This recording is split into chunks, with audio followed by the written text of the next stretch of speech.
graduated from Rowan University in the spring of 2022 with a sports communication and media degree. I got to actually call minor league baseball and G League basketball games while I was in school. And then I graduated, and as soon as I graduated, I went to NFL Films in Mount Laurel, New Jersey. And as much as I loved that experience, I miss putting on the headsets. I decided, you know what, talk is cheap. I have a laptop that's in my house, and so 21 months later, here we are, still on YouTube, calling games and building an incredible, loving community on here with the people that I call my Philly freaks with a capital P and a capital H. We go live for every single Phillies, Sixers, and Eagles game, and we do it like old school radio play-by-play style. I'm Jason Joseph, and this is Play-by-Play with JJ. I showed a swung on barrel out to right field. Bye-bye baseball. That baby is long gone. Good afternoon, everybody. Hopefully you're all doing well and having yourselves a very fantastic day. My name is Jason Joseph. This is Play-by-Play with JJ. The Philadelphia Phillies are wrapping up their series out at Kauffman Stadium against the Kansas City Royals today at 2:10 p.m. Eastern Time. That is when the game will get started.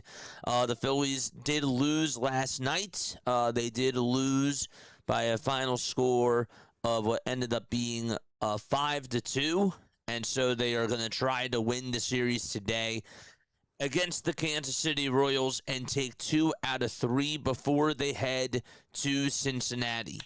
Hit the thumbs up button, hit the subscribe button as well, and turn on the notification bell icons too, and that way you will know when we do go live. So, today we got Christopher Sanchez pitching for the Philadelphia Phillies, and he's going to be going up against Noah Cameron. Before I do go any further, I did want to apologize. I didn't have time to finish all my graphics that I wanted to, so I do apologize about that. But as far as the pitching matchup does go for today, this is what it looks like. Christopher Sanchez is going to be out there on the hill. He has a 10-3 record, a 2.0 ERA, 117 innings pitched, and 136 strikeouts for him on the season. He has just been absolutely terrific, and he's coming off of a really good start. He really is. He went 7 innings, only gave up 3 hits, 2 walks, and he struck out 9 Pittsburgh Pirates members and got his 10th win of the season, and did a really fantastic job in that game against the Pittsburgh Pirates. Meanwhile, on the other side of the mound, Noah Cameron is going to be on the hill for the Kansas City Royals. The left-handed pitcher so far this season does have a 4.95 earned run average and 83 2/3 of an inning. Also 75 strikeouts on the season. This is a guy who doesn't really walk a lot of batters, but he is a pitch-to-contact type of a guy. Over his last 4 outings, though, he has given up at least 3 earned runs in each of those outings, including his last appearance where he actually gave up 6 earned runs in a total of just 3 2/3 of an inning, and he allowed 9 hits as well. Didn't even record 1 strikeout in that ball game against the Tampa Bay Rays. So he is going to be on the hill today for the Kansas City Royals. I'm really hoping that the Phillies offense wakes up. Yesterday was a snooze fest. Yesterday was a day where they just sort of took the day off, it seemed like, and they just didn't really give you much. There was not much juice at all whatsoever. So I'm really hoping that today the Phillies are able to put up home runs, they're able to get on base, and they're able to drive in runs. They were also 0 for yesterday with runners in scoring position, 0 for 4, if I remember correctly off the top of my head. But yes, so the Kansas City Royals are facing Christopher Sanchez, and the Philadelphia Phillies are facing Noah Cameron out there on the hill. Final score predictions, let us know down below. Let me know how many runs the Philadelphia Phillies are going to score today. I'm going to go 7-3, or actually, I'm sorry. I'm going to go 7-2 as my final score prediction. 7-2 is going to be my final score prediction. My MVP, my most valuable player for today,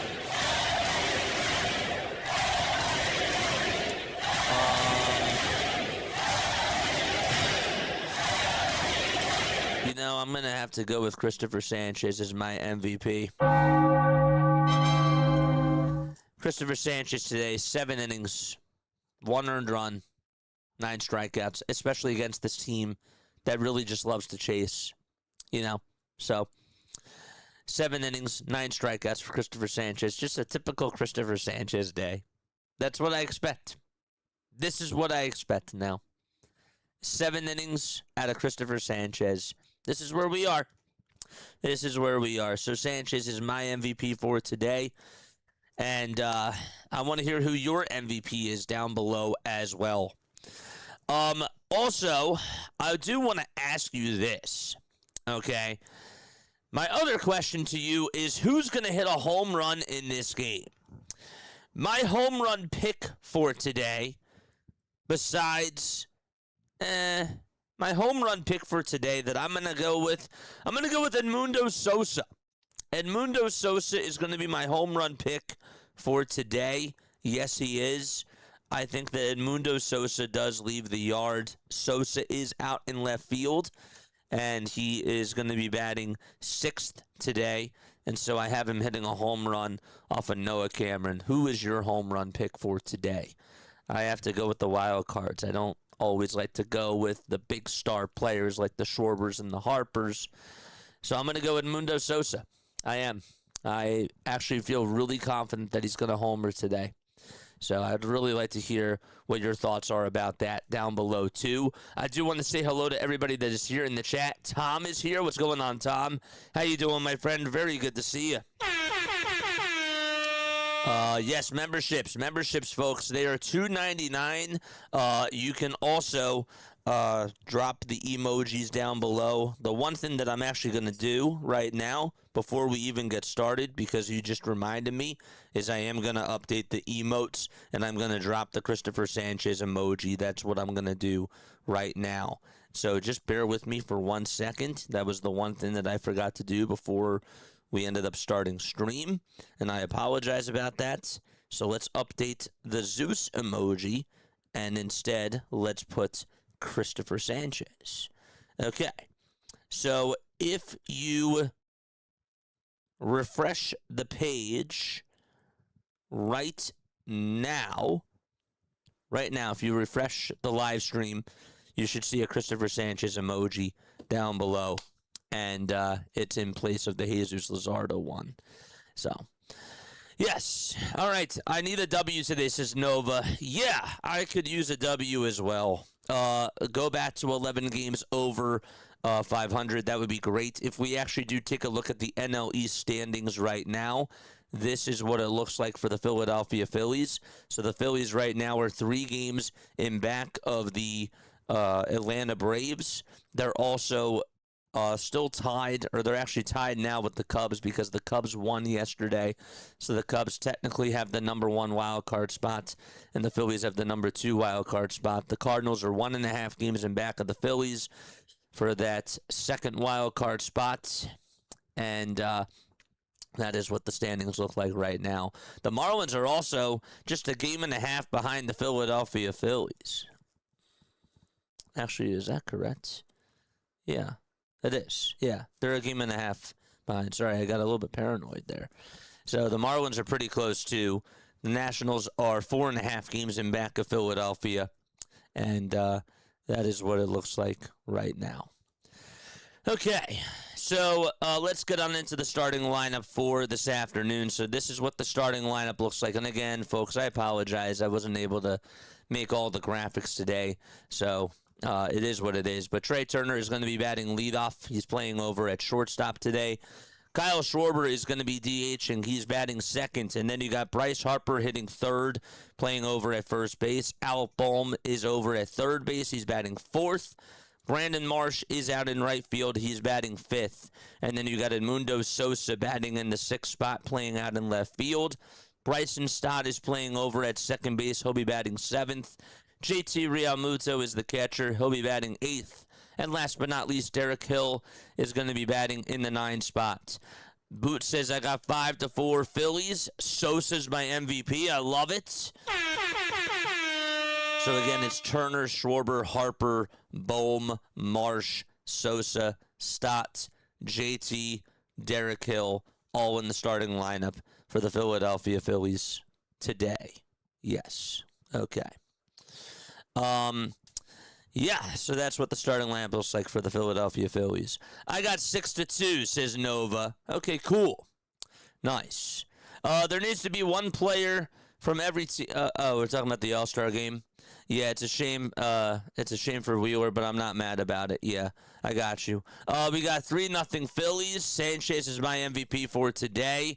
Who else do we have? We got 7-2 Phillies. Player of the game, Bohm, and I got JT going yard. Okay, who do we have going yard today, and who are the MVPs, and what are your final score predictions? Let me know down below. All right. JJ's my MVP for today. I appreciate you, man. Aww. I do. Make sure that you guys go subscribe to Pure Adrenaline Sports down below. All right, so again, the starting lineup for the Philadelphia Phillies, it looks just like this. It's Turner, Schwarber, Harper, Bohm, Marsh, Sosa, Stott, JT, and Derek Hill. And we are going to show you the other lineup, but we're going to talk about the defensive lineup for the Kansas City Royals. So hold up one second. Their lineup looks like this. Okay, so defensively, they have Luke Maile catching. They have Noah Cameron on the hill. Over at first base today is Sal Perez, as you can see. And then at second base, it'll be Nick Lofton. At third base, you got playing over there Josh Rojas. And the shortstop, of course, is Tyler Tolbert. In left field for the Kansas City Royals, it'll be Starling Marte out in left. In center field, it's Lane Thomas. And the right fielder is Jack Caglione. So that is what the defensive lineup looks like for them. Bobby Witt Jr. is going to be the designated hitter. The umpires for today, Alan Porter is the home plate umpire. Jim Wolf is over at first. Alex McKay is over at second. And last but not least, over at third base, you got Roberto Ortiz. It's 87 degrees out at Kauffman Stadium in Kansas, Missouri, of course. The wind gusts are at 9 miles per hour. The wind speed is blowing east to northeast at 8 miles per hour. And that is what the weather looks like for today. They do say that the real feel is 98 degrees, and that's because of the humidity, because it's at 52%. All right, so before we go any further, it's time for a toast. Get the series win today. Move on and play those Reds tomorrow. Let's hope Christopher Sanchez goes 7 innings, gives the Phillies a chance to win, and let's hope that the offense rises up to the occasion. Cheers! L'chaim.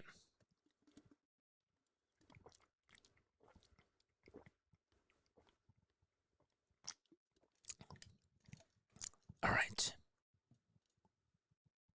Let's go. All righty. We are ready to rock and roll. Noah Cameron getting his 17th start of the season. He is out there on the bump in case you did miss his stats so far this year. Well, this is what it looks like right now. So Noah Cameron, a 4-6 record, a 4.95 ERA, 75 strikeouts, 93 hits allowed as well, 25 walks, and 46 earned runs allowed for him on the season so far. He has gone a total of 83 2/3 of an inning, and he is, we said that he gave up 93 hits on the season, 51 total runs, 46 earned runs. And the lineup for the Philadelphia Phillies, again today, it's Turner, Schwarber, Harper, Bohm, Marsh, Sosa, Stott, JT, and Derek Hill, all in the lineup today for the Philadelphia Phillies. All right, so we are ready to rock and roll. Don Mattingly, in his 13th season as manager, he has a career record of .930 and .971. And he is going to have Trey Turner go out there to bat first. Phillies are in their regular away uniforms, the gray tops, the gray bottoms, with Phillies letters painted across the chest and blue stars above the eyes, of course. All right. Phillies are 25-19 on the road this year. The Royals are 20-26 at home. Okay, top of the first. And here is the pitch to Trey Turner. That's a foul ball. Aren't the Marlins in the third wild card spot? The pitch is fouled away and out of play. The Marlins technically are tied, but the Cardinals own the tiebreaker. So that's why it looks a little bit different. The Marlins have the tiebreaker, and also they're 2 games in back of the loss column, so they're on the outside looking on in. Here's the 0-1 to Trey Turner. Fly ball hit out over towards deep left center field. That's going to go back towards the track, and it's going to hit off the top of the left center field wall. And Trey Turner is going to get on with a leadoff double. There we go. Good stuff for Trey Turner. Yes, sir. We love to see it. Oh, boy.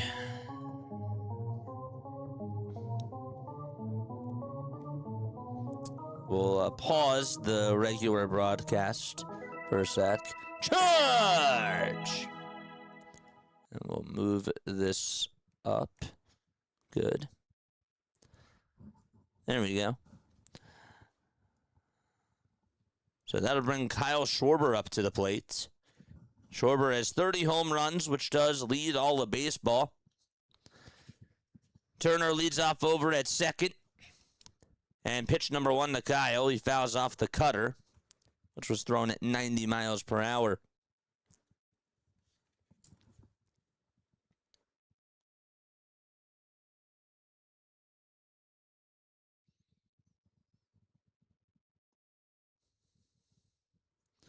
The ball is 1 strike to Kyle Schwarber. And the 0-1 down for a ball. Kauffman Stadium's field dimensions are as follows. 330 feet to left field, 379 feet out to left center.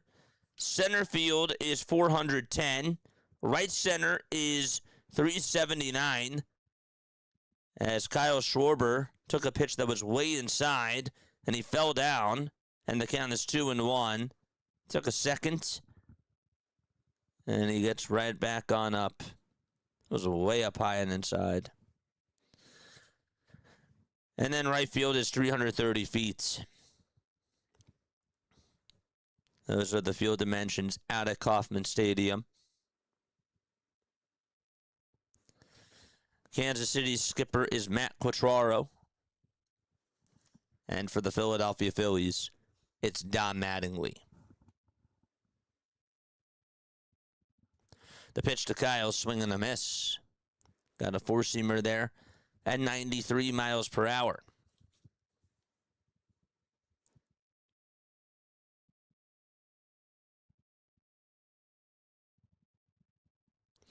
Two balls, two strikes, the 2-2 pitch. And the curveball is up high for ball 3.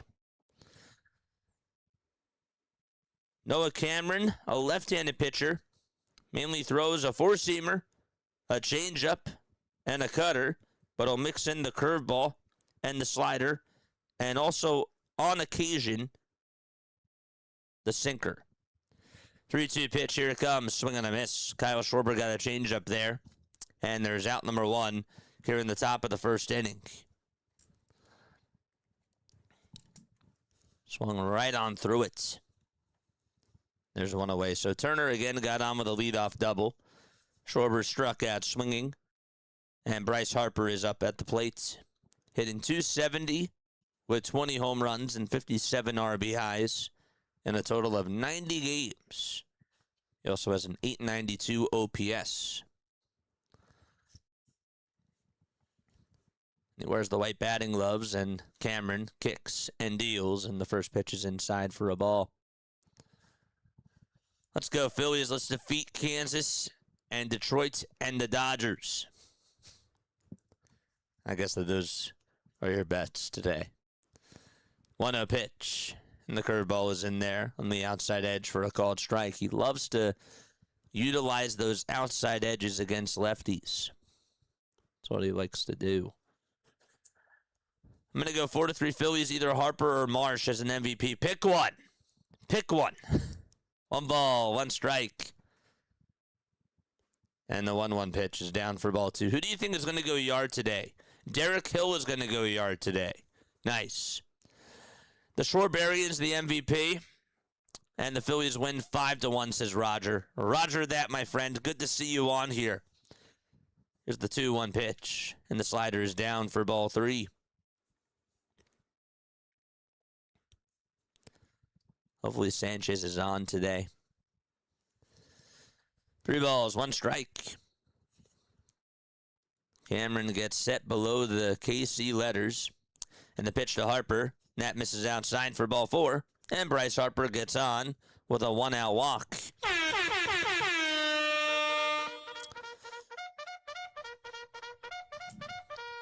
Charge! Turner doubled. Schwarber struck out swinging. And Harper walked. 2 runners on. 1 out. And here is Alec Bohm up to bat. The pitch to Bohm, inside for a ball. It was a curveball.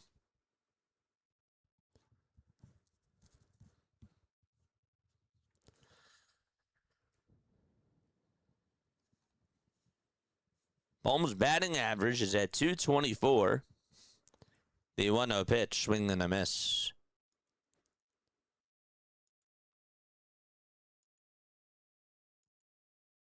$11 home runs. And 46 RBIs as well. He went 2 for 4 in the first game on Saturday. Here's the 1-1 pitch. Inside and high for ball 2. Feels really weird to say that the first game of the series was on Saturday because, again, that usually doesn't happen unless a game on Friday got postponed.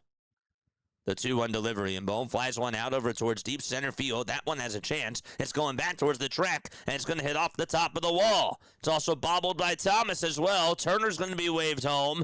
And so stopping over at third is Bryce Harper. It's an RBI double for Alec Bohm out towards straightaway center field.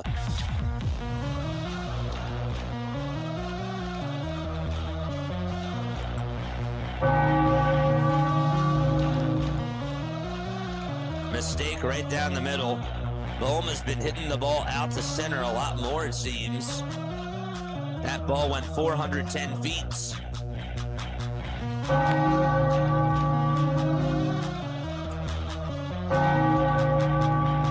And a timeout called.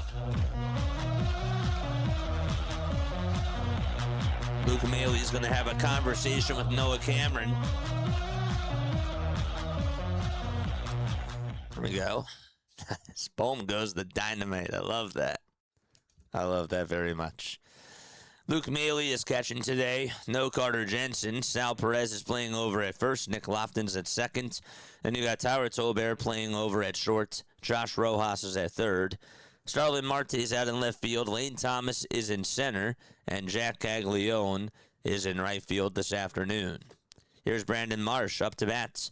First pitch to Marsh, way outside for ball 1, and the count is 1-0 to Brandon Marsh. Let's go, chat. Wake up! Charge! 1-0 pitch. Here it comes. Swing and a miss. The slider was down in the way.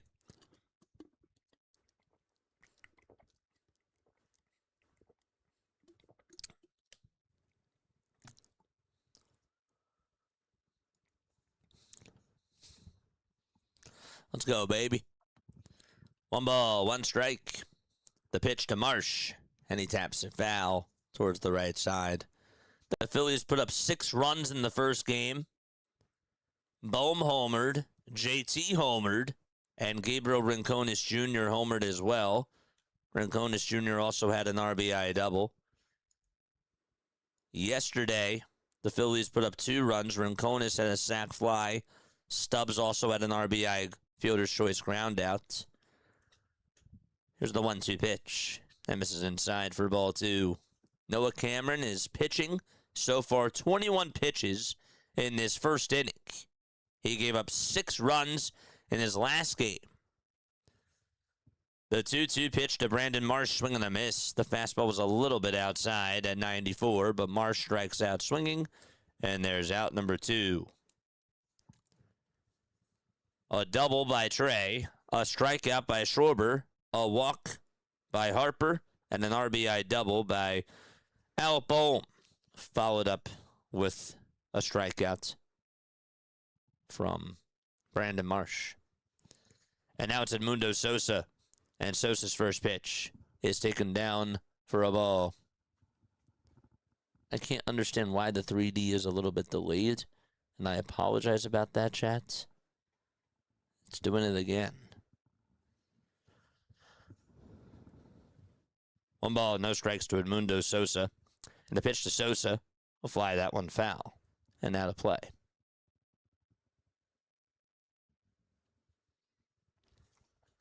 I can't control it.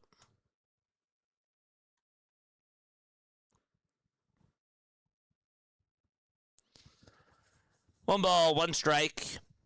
2 runners in scoring position and 2 outs. And the 1-1 pitch is low for ball 2.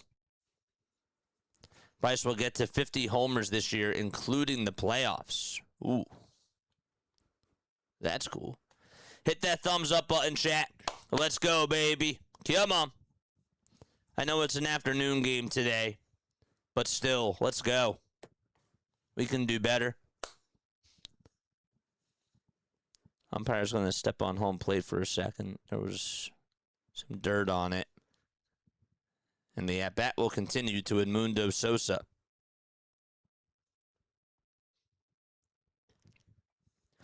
Two balls, 1 strike. Cameron gets set, kicks, and fires, and a swing and a miss. Surprised they swung at that cutter. It was inside. Came in at 92. He swung right through it. 2 balls, 2 strikes. Cameron kicks and fires. And Sosa holds his horses. Didn't go after the curveball in the dirt. And the count is 3-2. So the appeal was no swing. Up next is Bryson Stott. And in the hole, it's JT Realmuto.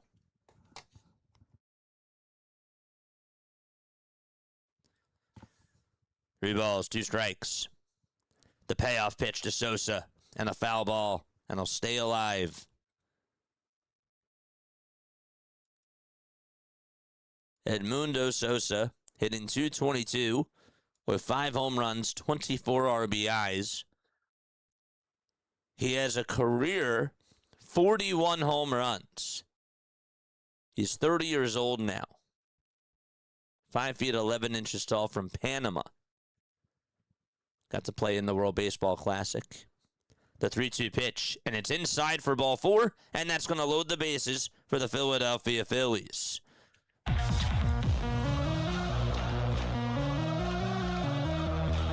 Harper is now at third.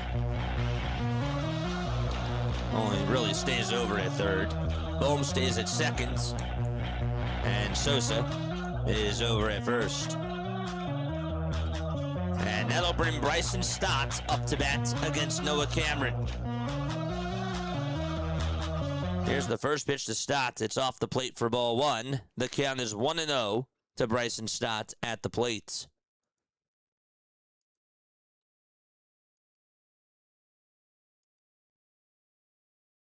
Stott is 2 for 3 this year with the bases loaded. The 1-0 pitch, ground ball hit over towards second. Lofton has it, throws it over to first, and there is out number 3. And so the inning is over, and Stott, out of frustration, slams down the helmet. And we go to the bottom of the first, 1-0 Philadelphia. The Phillies will be right back in just a few moments. And this is what the starting lineup looks like for the Kansas City Royals. We'll get to that right now. So for the Kansas City Royals, their lineup will be this. All right, so batting leadoff today, it's going to be Lane Thomas. He's out in center field. Bobby Witt Jr. is DHing. He's batting second. Sal Perez is batting third, and he'll be over at first base. Jack Caglione is the right fielder. He's batting cleanup today. Nick Lofton is playing for Michael Massey over at second base. Massey has the day off, and so does Carter Jensen, the catcher for the Kansas City Royals. Starling Marte is out in left field, as also Isaac Collins is not in the starting lineup today. So it's Marte out in left, batting sixth. Seventh is Tyler Tolbert, who played in right field yesterday, and now he's over at shortstop today. He's batting seventh. Eighth is Luke Maley, the catcher. And Josh Rojas is playing over at third base. He is batting in the 9th spot. So again, it's Thomas, Witt Jr., Perez, Caglione, Lofton, Marte, Tolbert, Maley, and Rojas, all in the starting lineup for the Kansas City Royals. That's what it looks like for them. The Phillies' defense today will be as follows as we go back to their lineup. Phillies will have Harper over at first base. At second base, it'll be Bryson Stott. At third, it's Alec Bohm. And at shortstop, it's Trey Turner. Catching is JT Realmuto. On the mound, it's Christopher Sanchez. And in the outfield from left to right, you got Sosa in left. You got Hill in center. And, of course, Marsh out in right field. Pitching for the Philadelphia Phillies today, that is Christopher Sanchez. Christopher Sanchez so far this season has a 10-3 record, a 2 ERA. This is his 19th start of the season. 136 strikeouts as well, and 104 hits allowed. And here's the first pitch, and that is taken down for a ball. 23 walks on the season as well for Christopher Sanchez, too. Here's Thomas hitting .216 on the season, and he looks at the 1-0 pitch, and it's called outside for ball 2. Don't forget to like, don't forget to subscribe, and turn on the notification bell icons, folks. Very good to see you guys on here. 2 balls, no strikes. The 2-0 pitch, that's low for ball 3. So the Phillies got a run in the top of the first, in case you're just tuning on in. Turner led off the inning with a double. And he also scored a run. Kyle Schwarber struck out. Harper walked. Alec Bohm had the RBI double. Marsh struck out. Sosa walked. And Stock rounded out to second to load, or as the bases were loaded, he ended the inning with a ground out. Thomas's 3-0 pitch, and that misses inside for ball 4. That's a 4-pitch walk allowed by Christopher Sanchez. Does not do that many times. And Bobby Witt Jr. will be up to bat next. Here's the pitch. And the slider is in there for strike 1 at the knees at 85 miles per hour.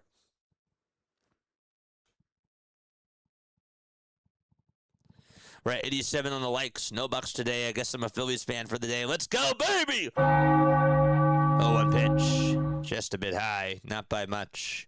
The count is 1-1. Jenny tuning on in from Venezuela. What's going on, Jenny? How you doing? 1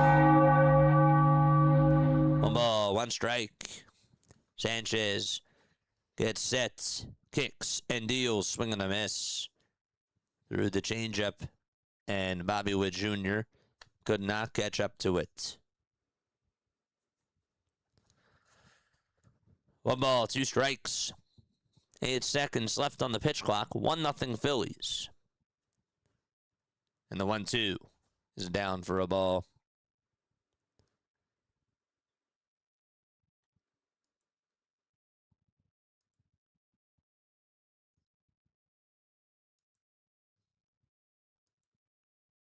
The Phillies so far in this series have 19 hits. That does include today. 2-2 pitch, ground ball, played on a bounce by Trey Turner. The throw to second, there's 1. The throw to first, not in time to get the speedster, Bobby Witt Jr. out. So it's a 6-4 fielder's choice instead. That ball was hit really sharply over towards the hole, and Turner was able to play it and just flip it right over to second with ease. Nice little toss there to Bryson Stott.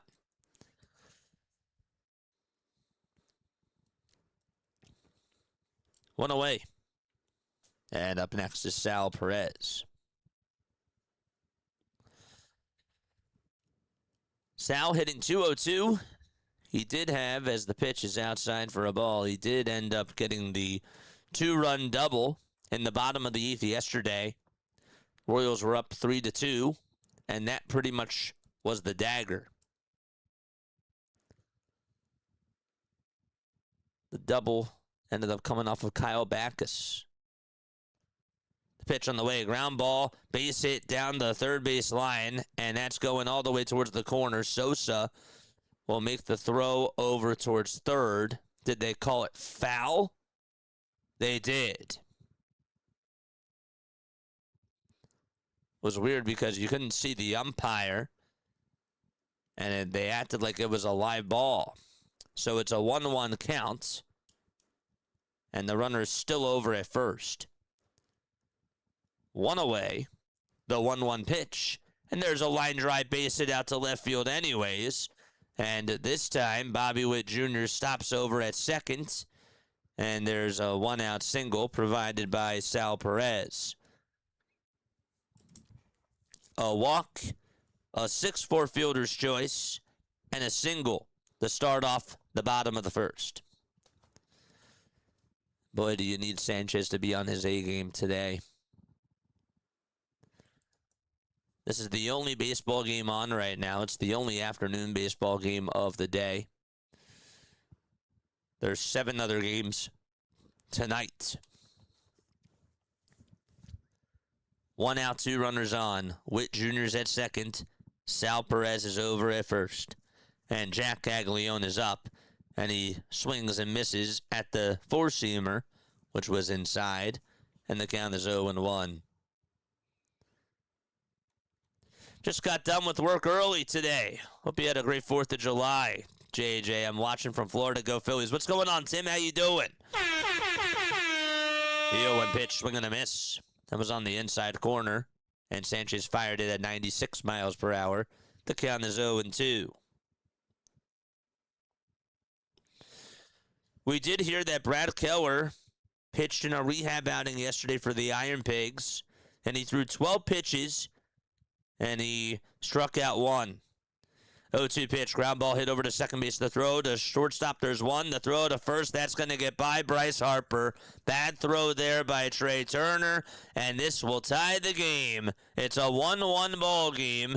Caglione heads over to second. Sal Perez heads on over to third. And let's look at the replay again. Caglione hit a 1-bouncer, hit over to Bryson Stott's way towards that right side. And then Turner, after he caught it, threw it over to first base. It was way over. It was actually towards the right side of Harper. Harper could not come up with the play there. It was thrown over towards his right side. Probably could have caught it on the bounce, but it was not the best throw by Trey Turner, if I'm being honest. The pitch is down and inside for a ball. Was not a good throw. So we're tied at 1, and that's going to go down as a fielder's choice and an E6. Here's the 1-0 outside for ball 2.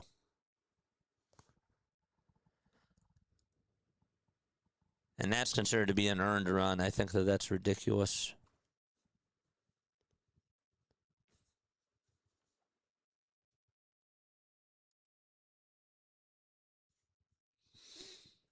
Two balls, no strikes. Lofton in the box, and the 2-0 is high for ball 3.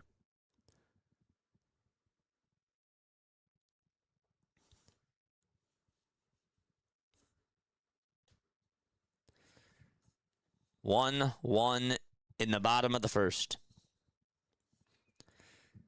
3-0 pitch. That's called a strike. Lofton was putting the bat down, and he was going to unstrap his ankle guard, and now he has to restrap it. Pitch tracks on the replay said it was a little bit outside, but Sanchez got the call there. Sanchez looks set.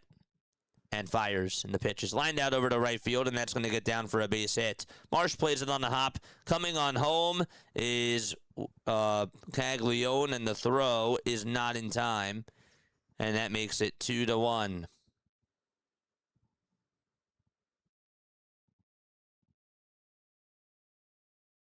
I say that Perez stopped over. I thought I meant to say Caglione. So it's an RBI single.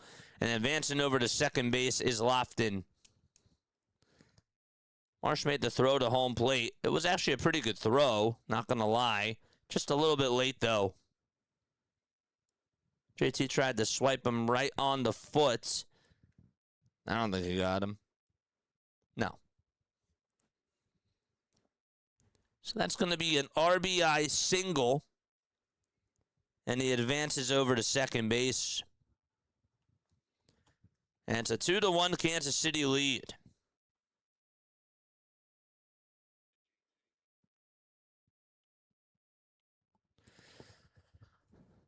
Now we have a timeout taken on the mound. As Caleb Cotham is out there to try to calm Christopher Sanchez down.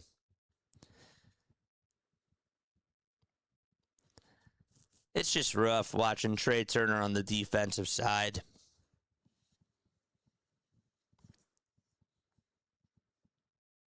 But also just not the best stuff from Christopher Sanchez in this first inning.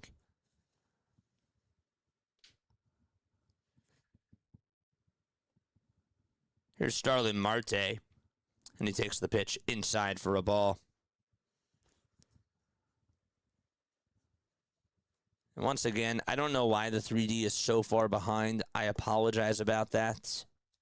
There's really nothing I can do. First pitch to Marte was inside for a ball. The second pitch will line this one out to left field. And another run is going to try to score the throw. That's not in time and a little bit off the line. And it's a 3-1 ball game in the bottom of the first out in Kansas City. And Marte gets on, and they'll call it an RBI single as he advances over to second base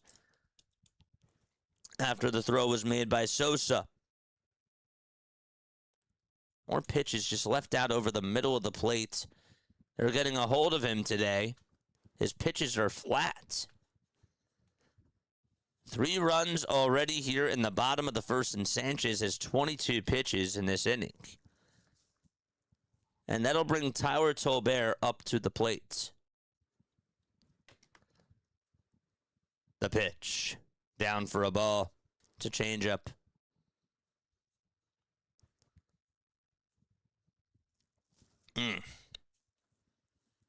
Come on, man.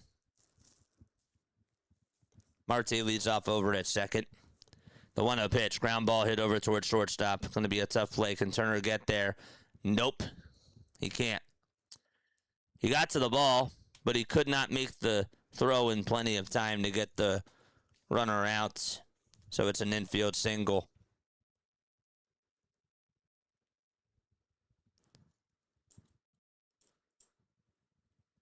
Tolbert was hustling down that line. And he beat it out.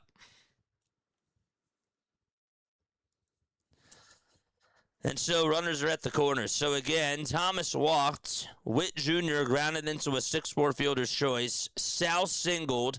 Caglione grounded into a fielder's choice. And a run scored on an E6 from Trey Turner. Then Lofton had an RBI single. Marte had an RBI single. And Tolbert just got on with an infield single. And Luke Maile is up. And he takes the pitch inside for a ball. Maile is catching today. Carter Jensen has the afternoon off. 1 ball, no strikes. Sanchez kicks and deals, swing and a miss. And it's 1 ball and 1 strike now. 3 runs allowed in the first inning.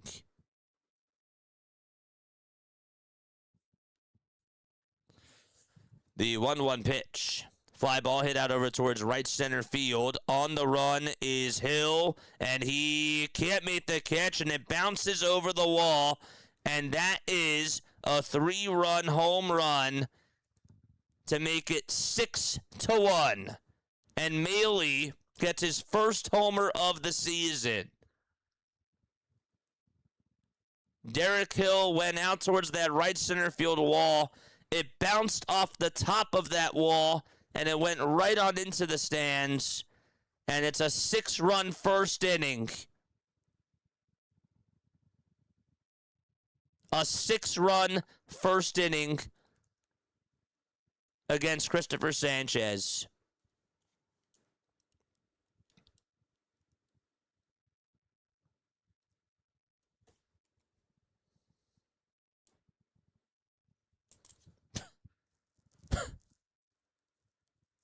Here's Josh Rojas. The pitch, swing and a miss. You've got to be kidding me. You've got to be kidding me.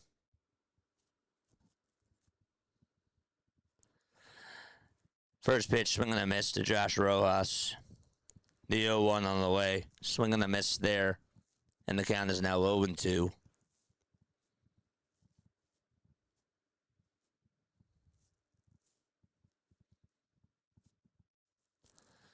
No balls, 2 strikes.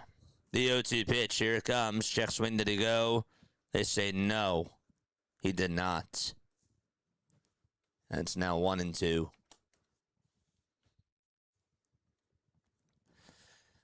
That's a bummer. 1 ball, 2 strikes. Sanchez kicks and fires, and there's a called strike, 3 at the knees, and Sanchez says finally. And we will go to the top of the second inning. 6-1, Kansas City. Wow. Okay, they sent all 9 men up to the plate in that bottom of the first. And they lead it by 5. That's crazy.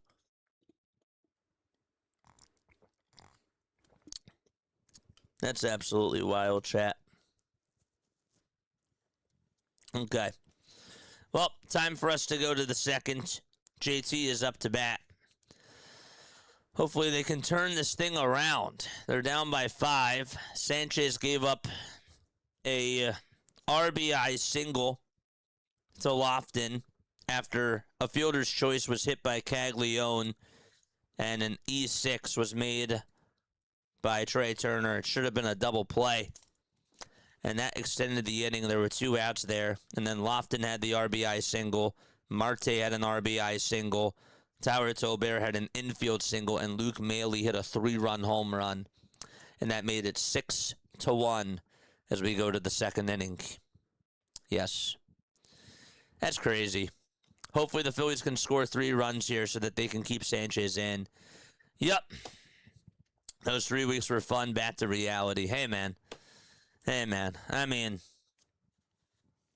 you know what, man? The game's not over. We're going to the top of the second. It was disappointing, though. Absolutely disappointing, but, I mean, I've seen this team come back. This game is not over. Oh, man. Okay. Oh, we lost. I'm not going there, chat. Come on. Come on. You guys are better than this. Come on, man. Come on. JT is going to come on up to the plate, and Derek Hill is going to be right after him, and then Trey Turner is after him. So 8, 9, and 1 are due up in the batting order. And he's allowed to have a bad outing, but it was just unfortunate that Trey Turner could not make that play. And too bad that he just couldn't execute Christopher Sanchez with runners in scoring position. Here comes JT. First pitch to JT outside for a ball. And so it's 1 ball, no strikes.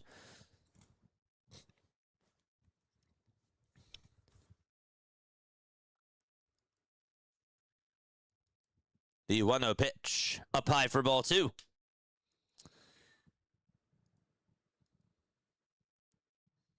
JT is just 2 for his last 13. 2-0 pitch, way up high for ball 3. The sequence in this at-bat, it's been 4-seamer, 4-seamer, 4-seamer.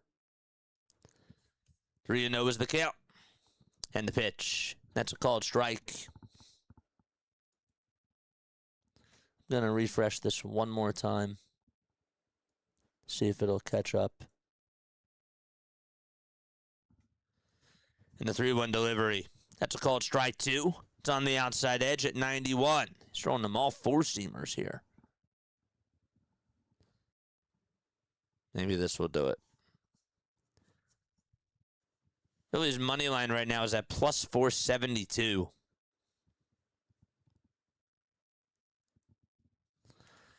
Three balls, 2 strikes, and the payoff pitch to JT. Swing and a miss. That cutter was a little bit high. And he is down on strikes. And there's 1 out in the top of the second. I still got the faith, baby. I like it. I like it. Luke Arcani says that first inning was not good. 1 out in the pitch. That's low for a ball.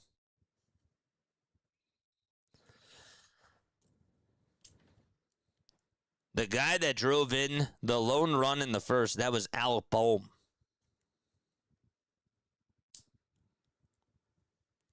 It was an RBI double. Here's the 1-0 pitch. Swing and a miss at 93 miles per hour.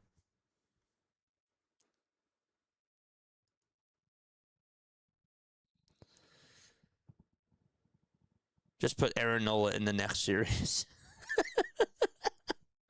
Y'all are funny, man.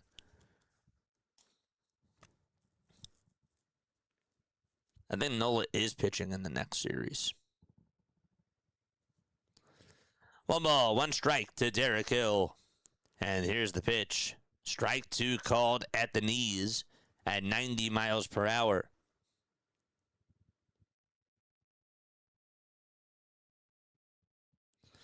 The 1-2 pitch, and Hill's going to slice this one out to center field for a base hit.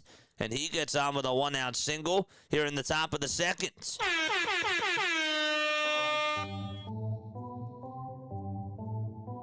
And Trey Turner is up next. He owes us one after that. George! Let's go. Phillies have 3 hits today. Kansas City has 5.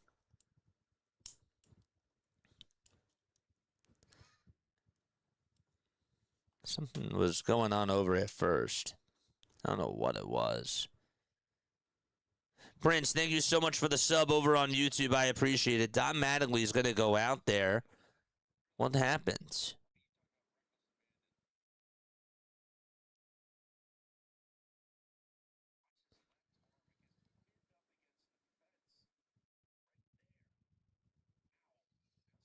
Oh, they're showing the replay of Derek Hill trying to go after that home run before, and he hit his arm against that fence, and it's starting to bother him now.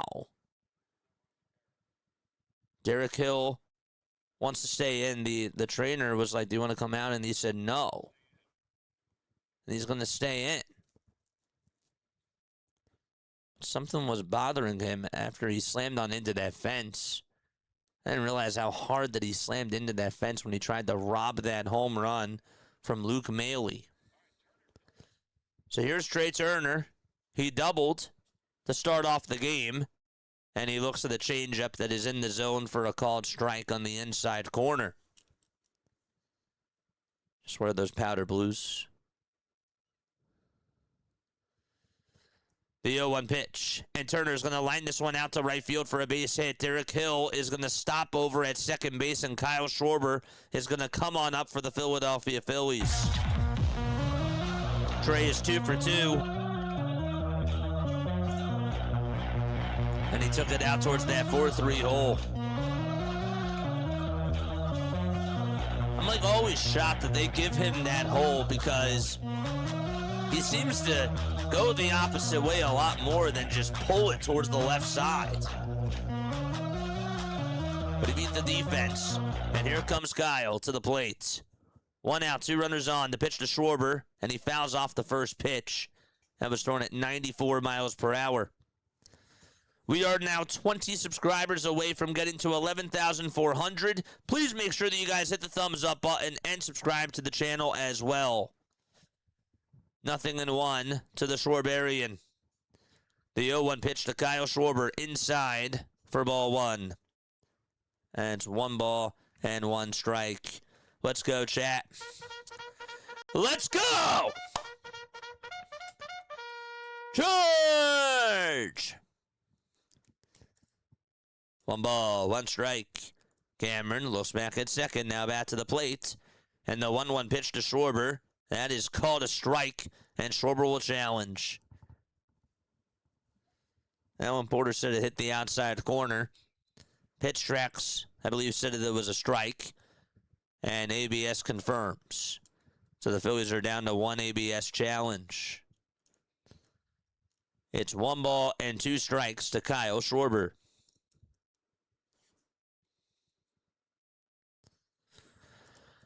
Ten seconds left on the pitch clock.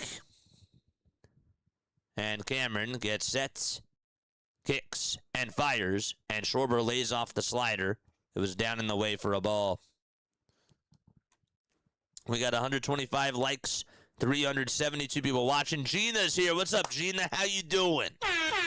Let's pump to Gina. Always good to see you in here from PAS's channel. 2-2 pitch to Schwarber, swing and a miss. Got a curveball there, and he swung right through it. And there's out number 2. Noah Cameron with his 4th strikeout. Kyle Schwarber is in a slump right now for the Phillies. He has struck out twice today. And up next is Bryce Harper, who walked in the first inning. 2 runners on, 2 outs.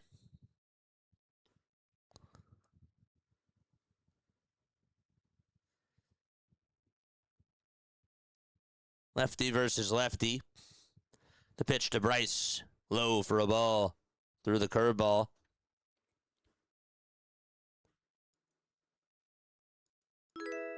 Bryce in his career against Noah Cameron, 0 for 3.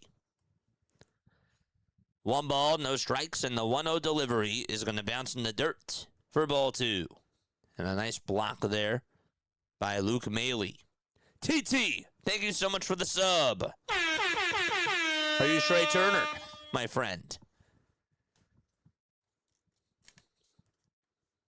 What's going on, my guy? Just sending support. Doing well, thanks for the greeting. Of course. Of course. The great greeting. It's always good to see you on here, Gina. 2 balls, no strikes, 2 runners on, 2 outs. Phillies down by 5, the 2-0 to Harper, and it's called a strike on the outside edge. Cameron, when he paints those edges, does a really good job. It's 2-1 to Bryce. The 2-1 delivery, and it's down for ball 3. Maley tried to sell it, though, and it did not fool Alan Porter. 3 balls, 1 strike to Bryce Harper. Does he get the green light here? We'll see. Hill's at second, Turner's at first. The 3-1 pitch, and it's outside for ball 4. Nope. It's called a strike. Excuse me. And Harper's going to challenge. And actually, the weird part is that Alan Porter thought that that was strike 3, and he sort of punched him out. And Harper says, no, that's A, not strike 3. That would be strike 2. And B, that should be ball 4. And Harper's correct. So he challenged it, and the bases are loaded. And Don Mattingly is smiling. And here comes Alec Bohm to the plate for the Philadelphia Phillies.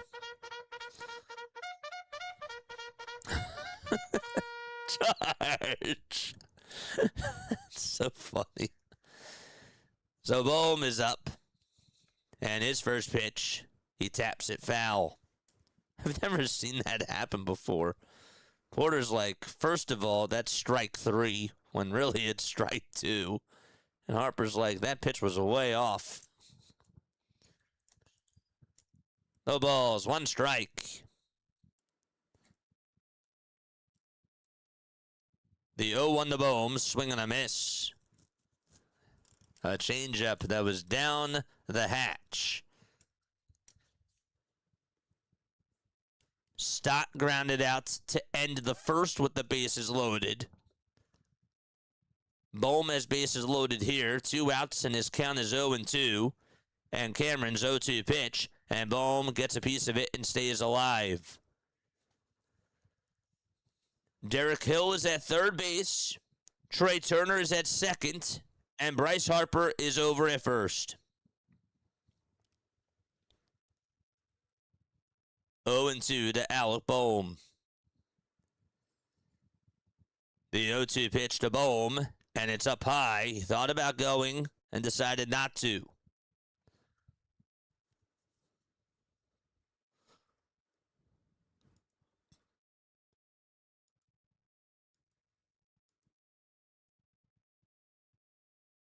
Bohm is 2 for 8 with bases loaded this season. The 1-2 pitch, ground ball hit over to third base, picked up by the third baseman, and the throw to first is in plenty of time for out number 3. So the second inning where the Phillies leave the bases loaded, and we will go to the bottom of the second inning. Phillies are still down by 5 after all of that. They had their chances, chat. And again, there's still plenty of baseball to go, but come on. Frustrating starts, for sure. Thomas, Witt Jr., and Perez are going to come on up to the plate for the Kansas City Royals.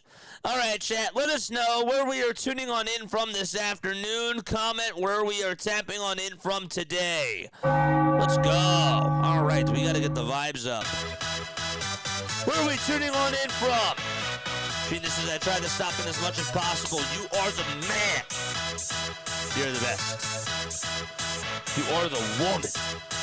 Let's go. Phillies are going to win this game. No way we're losing to the Royals. We ain't losing, baby. Heck no. Heck no. Let's go, baby. We got Hobart, Tasmania here in the chat. Let's go. Nashville, Tennessee. What's going on, Cody? Good to see you on here. Let's go. Port Washington, New York in the chat. Danny is here. Dan, thank you for the sub. I appreciate it, my guy. Appreciate you. The Scoop. Tuning on in from the Schuylkill Expressway. Nice. Let's exercise patience. I love the sound of that. Smooth World on Twitch. Hope you're doing well. Sanchez will be lucky to get through 4. I think he's going to get through 4. Because A, they're going to 1 and 2. And B, I think we'll settle on in. Carlisle, Pennsylvania. Inwood, West Virginia. Let's go. Love it. Haiti, Missouri, says Zillin Williams. Good to see you on here. Here's the pitch, and that's going to be in there for a called strike. We got Bryson tuning on in from Africa. Brian tuning on in from Nevada. Always good to see you on here. Atlantic City from Old City, Philly. The 0-1 pitch, and that misses down and inside for a ball. It is so good to see you guys on here. Hit that thumbs up button. Hit that subscribe button as well. We are 17 subs away on YouTube from getting to 11,400. The 1-1 pitch, swing and a miss. And we are about 40 followers away on Twitch from getting to 300. We are streaming on Twitch. We are also on TikTok as well. If you're over on TikTok, hello. Good to see you.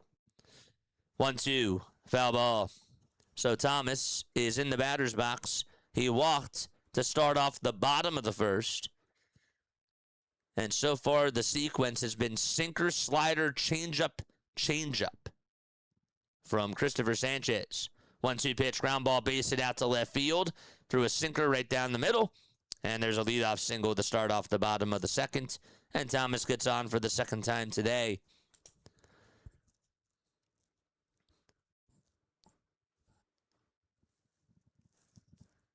Right down the hatch. Did not play in the pole. That's because he likes to hit the ball up the middle a lot. And now Bobby Witt Jr. is up. He's 0 for 1. Grounded into a fielder's choice his last time up. And the pitch to Bobby. Fly ball hit out over towards right center field. On the run. is Hill, and he'll make the catch right in front of the wall. That's the throw to second.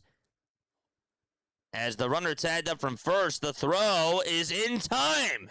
They got him. Let's go. There's 2 outs. I did not anticipate Thomas to tag up there.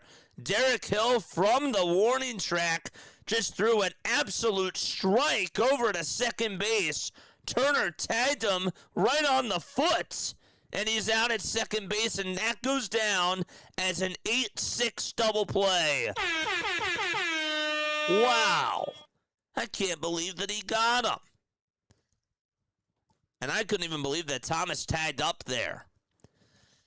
So 2 outs, and the first pitch to Sal is down for a ball. The 1-0 pitch, and it's outside for ball 2.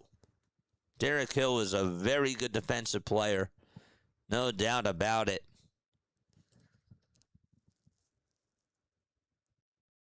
Two-0 pitch, and that misses outside for ball 3. This is the 3rd time that Sanchez has fallen behind in the count 3-0.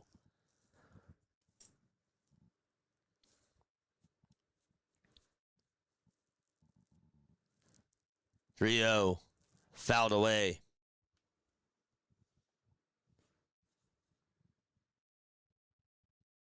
Just subbed south of Field of Dreams, Royals and over. Schwarber home run. Wow. We got the driftless Iowan here tuning on in from Iowa. Next pitch, foul ball. You going to the game? You going to the game this year? Hoagie says great game, right? 3 balls, 2 strikes. The 3-2 pitch. And Perez is going to fly one out over towards deep left center field. Hill's on the run. He looks up, and that ball is gone. And that makes it 7-1. Sal Perez homers off of Christopher Sanchez. And that's his 11th home run of the season. And it's a 6-run lead for the Kansas City Royals. Oh, boy. Just one of those days, chat. 7-1 Kansas City. A hanger right down the middle. I believe that was supposed to be a changeup. That ball went right on into the first row. And Jack Caglione is up. And there's a swing and a miss on a slider.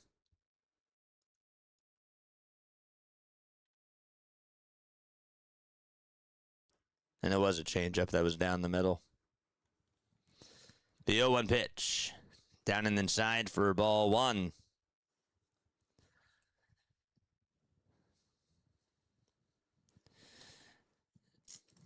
Oh, Superman can't be perfect all the time. The 1-1 pitch. Swing and a miss. The count is 90. The count is 1-2. The pitch that was thrown was at 95, and it was inside. 7 runs already allowed by Sanchez in 1 2/3 of an inning. The 1-2 pitch. Foul ball.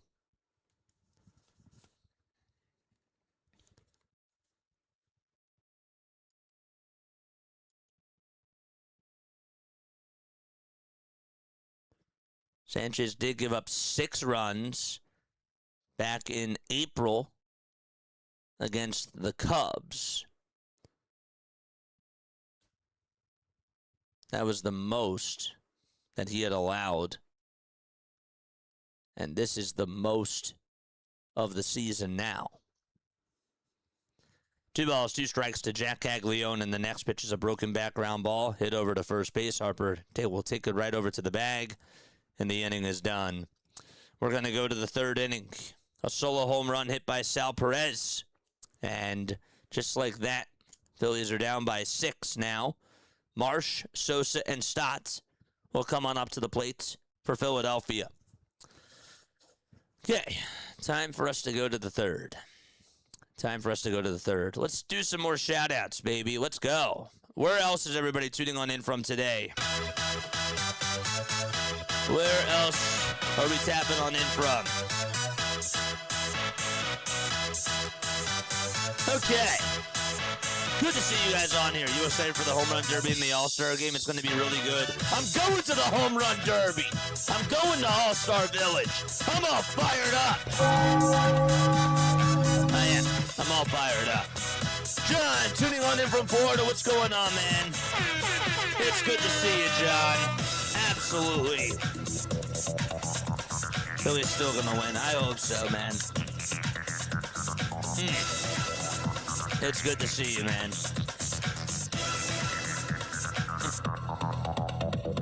Lehigh Valley, Pennsylvania. The comeback kids are going to come back on up. I love it. We got Spring Hill, Tennessee in the chat. So Mr. Wash is here. We got RC from Iran. Hope you're doing well, my friend.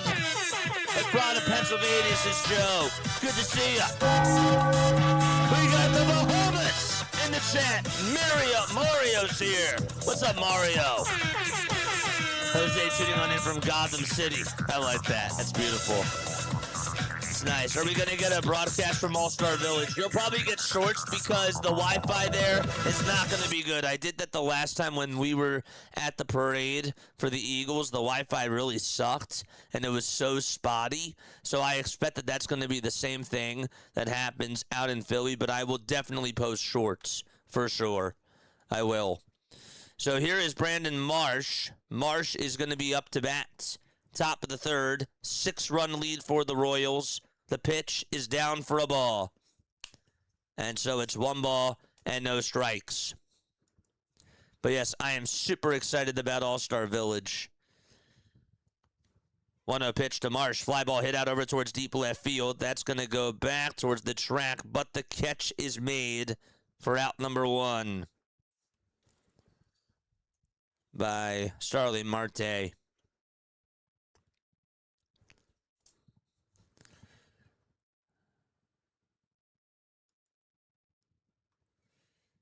Here's Edmundo Sosa, who walked back in the first inning.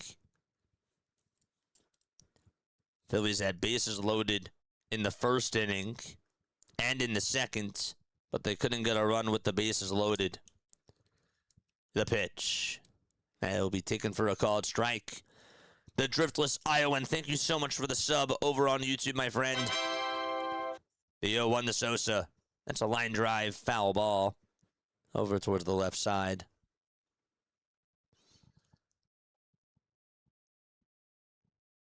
Kendall tuning on in from New Orleans. Good to see you on here.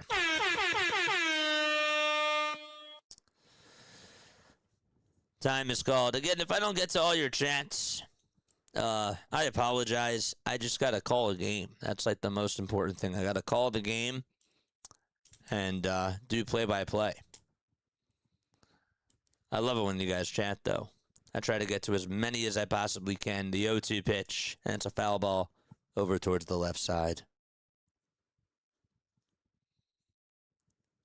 Noah Cameron has 63 pitches. A 6-run lead for the Kansas City Royals. In the top of the third, the 0-2 pitch is low for a ball. Phillies got their lone run in the top of the first on an RBI double by Alec Bohm. The 1-2 to Sosa. Swinging a fly ball hit out over towards left field. Marte's there, and he makes the catch. Another ball that was hit really sharply, just right over to Starling Marte's way. That's the type of start that we are off to out of Kauffman Stadium. So 2 lineouts to left. And Stott is up next. How we doing on the likes, mods? The pitch. That's in there for a strike. JJ, I hope your Phillies come back. There's still lots of game left. Absolutely there is. They're not done until that final strike. 0-1. Big hopper. Hit over towards the left side of the mound. Cameron fires it over to first. And Stott beats it out. And he gets on with an infield single. It's a 2-out infield single. And JT is going to come on up to the plate for the Philadelphia Phillies. It's funny, man. You hit 2 hard shots out to left field, and Stock gets on with an infield single. That's just baseball for you, man. We're at 155 on the likes. Thank you so much. Keep those likes a-coming. I know that they're down by 6.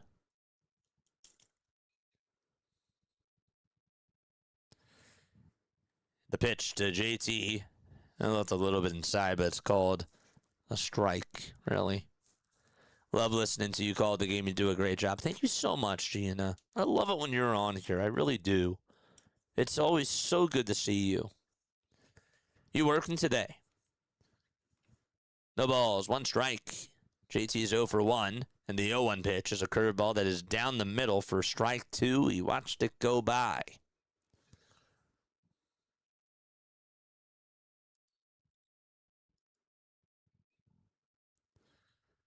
Why does it say we're at 11,342 subs? That's really weird.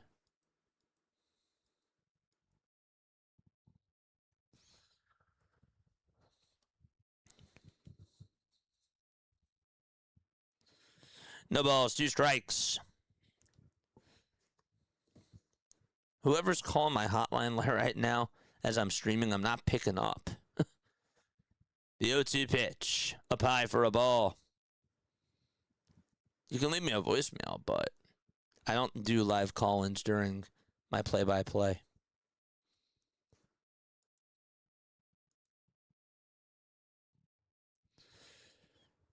Here's the 1-2 pitch. Bouncing ball hit towards the right side and through the hole for a base hit. And Stott's going to put the stop signs on over at second.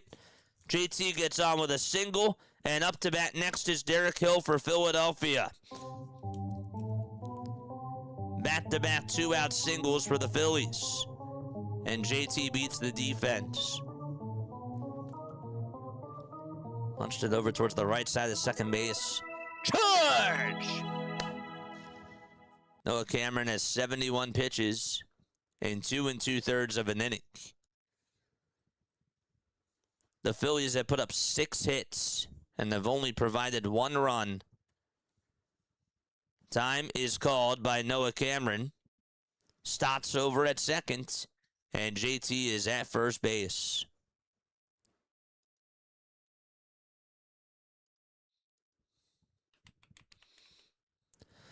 The pitch to Derek Hill. It's down for a ball. He puts the stop sign on. Tells Stott to hold up. Excuse.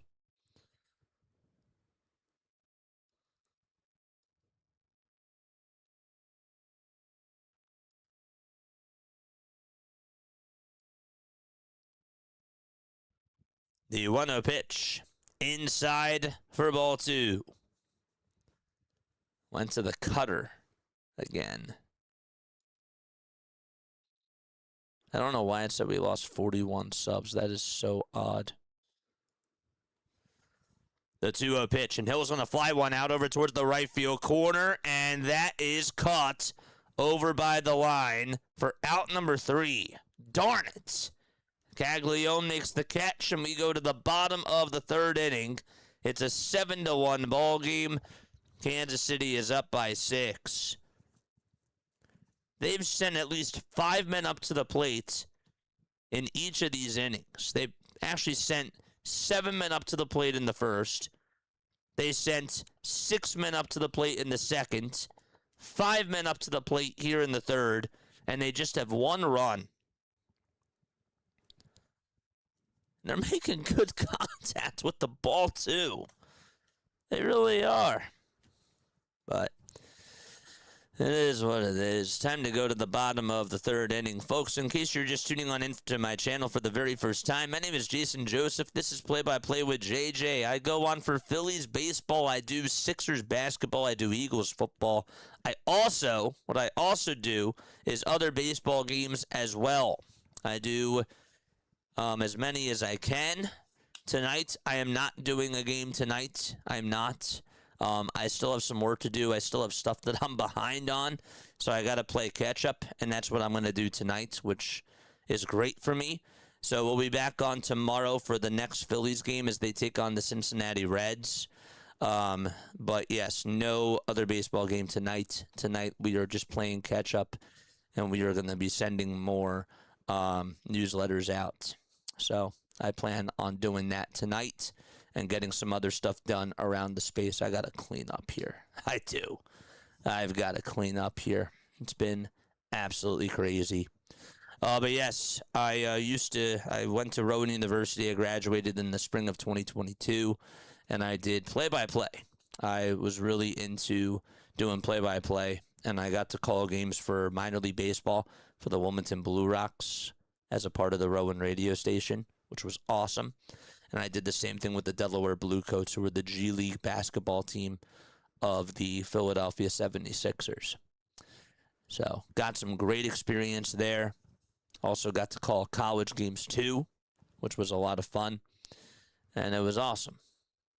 So if you enjoyed my call, please make sure that you guys like and subscribe. Here is Sanchez back out there for the third.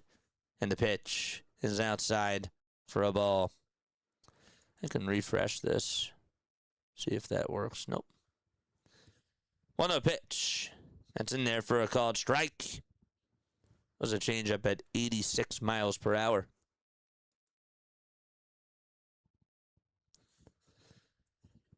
The 1-1 delivery. Strike 2. The slider was at 85.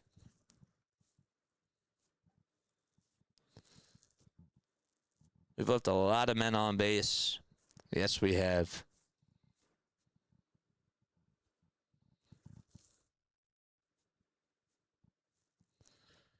The 1-2 pitch. Line drive up the middle for a base hit. And another hit allowed by Christopher Sanchez. And Lofton gets on with a leadoff single. Christopher Sanchez today has allowed 9 hits. 8 hits, actually. 8 hits in this game so far. And that'll bring up Starling Marte, who takes ball 1 down at 86 miles per hour. The Braves do play the Mets tonight at 7:15 p.m. Eastern Time. We know that PAS is going to be calling that game. Pretty sure CeeLo is going to be calling that game too. But I do know PAS for sure is going to be on, so make sure that you guys go check him out for that. 1-0, swing and a miss. And it's 1 ball and 1 strike. There's 5 seconds left on the pitch clock. And the 1-1 delivery is down and inside for ball 2.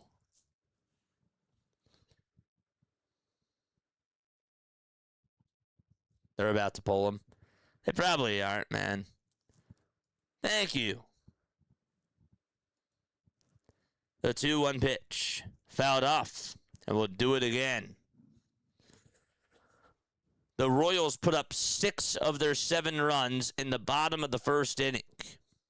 Caglione had himself a fielder's choice and what should have been a double play, but thanks to Trey Turner's bad throw, it made it a 1-1 game.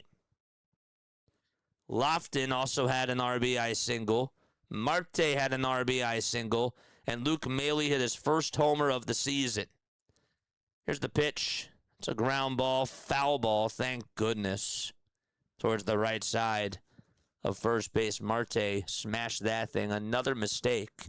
Another one left out over the middle of the plate.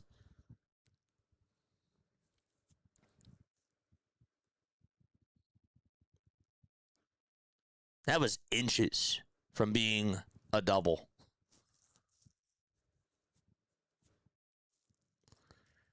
Two balls, 2 strikes. The 2-2 pitch. It's a foul ball. Philly lineup is trash. That was gash.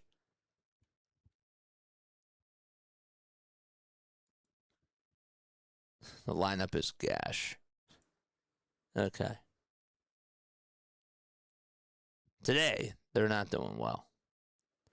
2-2 pitch, ground ball hit sharply over to third. The runner was going over to second, and the throw over to first is in plenty of time for out number 1.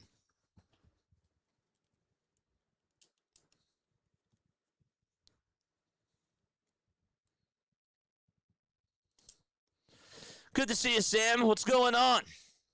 Uncle passed this weekend, third relative within 4 months. Oh, dude, I'm so sorry. Man.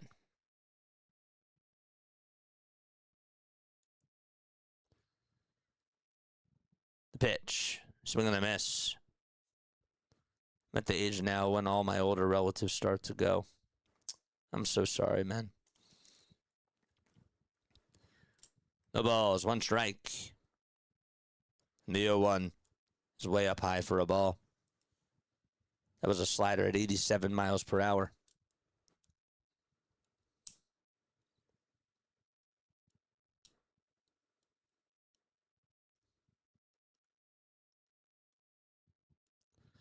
The 1-1 pitch, another line drive base hit out to left center field, and this is going to bring another run home. The changeup was left out over the middle of the plate, and now it's an 8-1 ball game. It's an RBI double by Tolbert. Brutal. Right out to left center field. 8-1 Kansas City. Whew.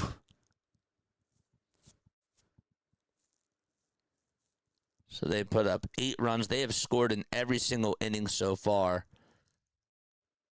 And there's a sinker down the middle at 95 for a called strike. That's to Luke Maley. I don't think there's still anybody warming up in that bullpen. The balls, one strike. Sanchez kicks and deals. And the sinker is in there at the knees for a called strike. His velocity is just down today, but also he's just leaving pitches out over the middle.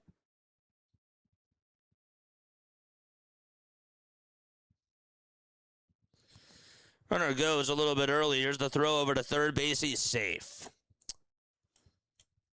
Baumholtz back at the dugout for a second. Are they going to challenge this?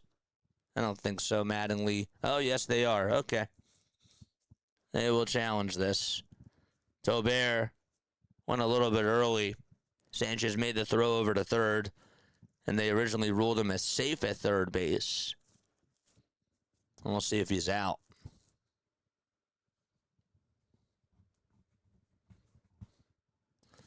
Let's look again. Did he get the glove down? I don't know. Bohm sort of dropped the glove down a little bit later than I thought that he did.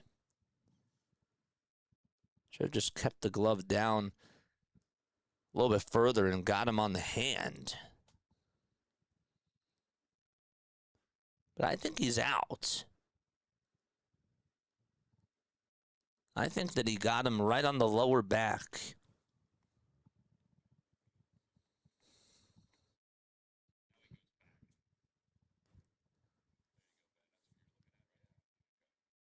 I think he tagged him right there. Yeah.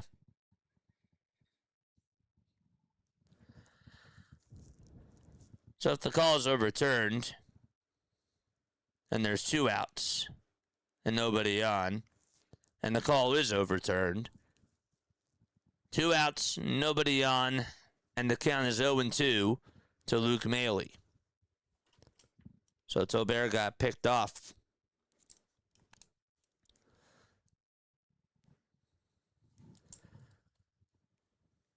Here's the pitch. Popped up and hit out over towards shallow right field. Marsh says, I got it, and he'll make the catch for out number 3. And we go to the 4th inning. Phillies are down by a score of 8-1. And they'll be right back in just a few moments. All right, so we go to the top of the 4th inning, chat, which means that now it is time for On This Day in Phillies history. Yes, today has been quite a day so far. Today is July 6th. Yes, it is July 6th, 2026. On this day in Phillies history, in 1893 on this day, Jack Boyle gets 6 hits in what ends up being an 11-inning game against Chicago. He had 5 singles and a double in that game. The Phillies did lose. The final score was 11-10. In 1929 on this day, on July 6th, the Phillies gave up 10 runs in both the first and the 5th innings. So you think today is bad? Imagine a team giving up 10 runs in the first and 10 runs in the 5th. It ended up being a 28-6 loss, and that was against the St. Louis Cardinals. Earlier that day, the Phillies earned a 10-6 victory, so they played a doubleheader. On the day, the two teams notched a total of 73 hits, and that was a major league record at the time. In 1980 on this day, Steve Carlton broke the record for most strikeouts by a left-hander, 2,832 by Mickey Lolich, after fanning 7 Cardinals in what ended up being an 8-3 Phillies victory. I don't know who they played that day. It doesn't say. I'm curious, though. All right, so here we go to the top of the 4th inning. Top of the 4th inning coming on up. Phillies actually signed Mitch Williams on this day in 1996, in case you didn't know. The Wild thing. Here comes Trey Turner to the plate, and the pitch is taken for a called strike. The Driftless Iowan, thank you so much for the sub over on YouTube. I appreciate it. Yeah. The 0-1 pitch, here it comes. That is just a bit outside for a ball to Trey Turner.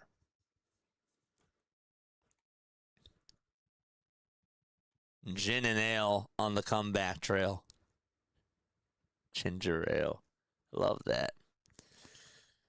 The 1-1 pitch, and Turner is going to smack this towards the first base side, and it's played on the ground by Sal, and he'll just take it over to the bag all by himself for out number 1, and Kyle Schwarber is up next.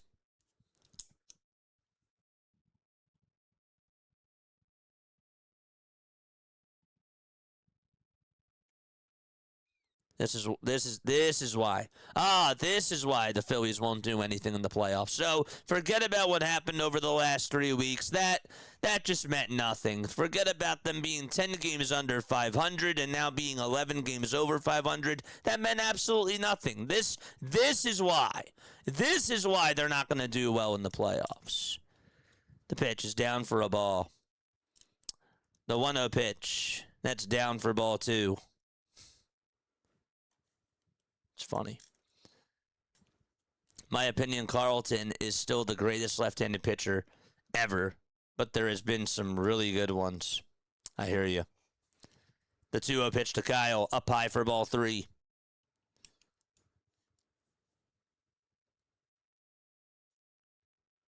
So it's 3 balls and no strikes. The 3-0 delivery. And a 4-seamer down the middle at 93 miles per hour. Taken all the way for strike 1.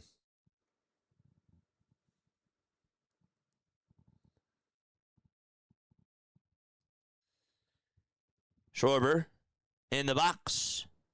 And the 3-1 pitch. Swing and a miss. And now it's 3-2. That is rough, yeah.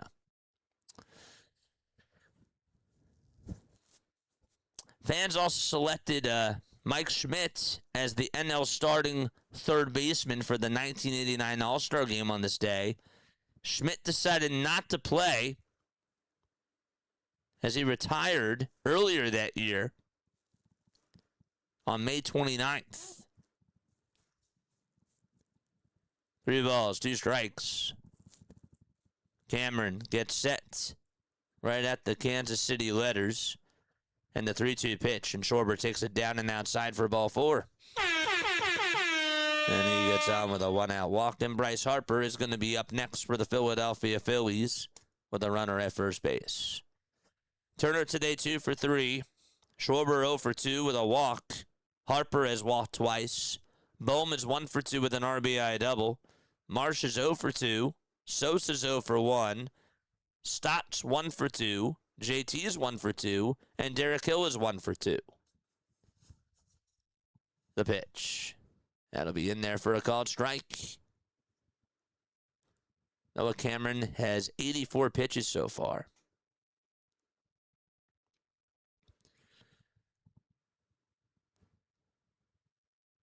The 0-1. Here it comes. Foul ball.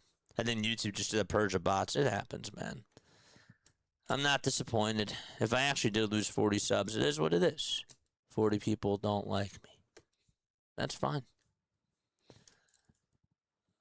0-1, foul ball. So it's now no balls and 2 strikes. What's up, Dr. Delay? Good to see you on here, though, my friend. Phillies are getting absolutely clobbered in this game. 0-2. That's up high for a ball, and that's with Christopher Sanchez on the mound. 3 innings, 8 earned runs, 9 hits. Not a good day for Christopher Sanchez. 1-2 is the count. And the 1-2 pitch is in the dirt for ball 2.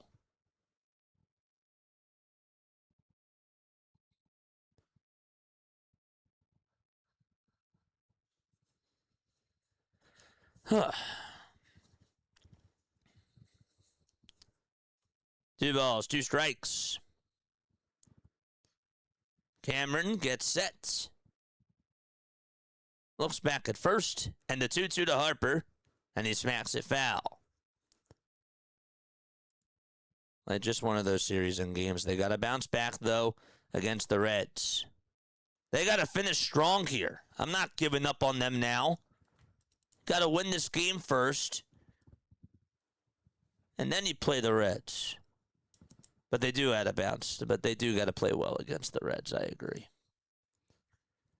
The 2-2 pitch to Harper, swing and a miss. It was a curveball that was in the dirt, too. Man, he's been getting those lefties with that curve. And Harper strikes out for the first time today.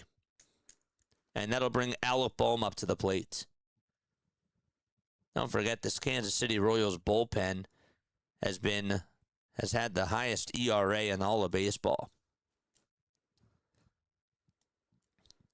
If you did subscribe to the channel, folks, please let me know down below. The pitch, ground ball hit over to third base, and the throw to second is in plenty of time.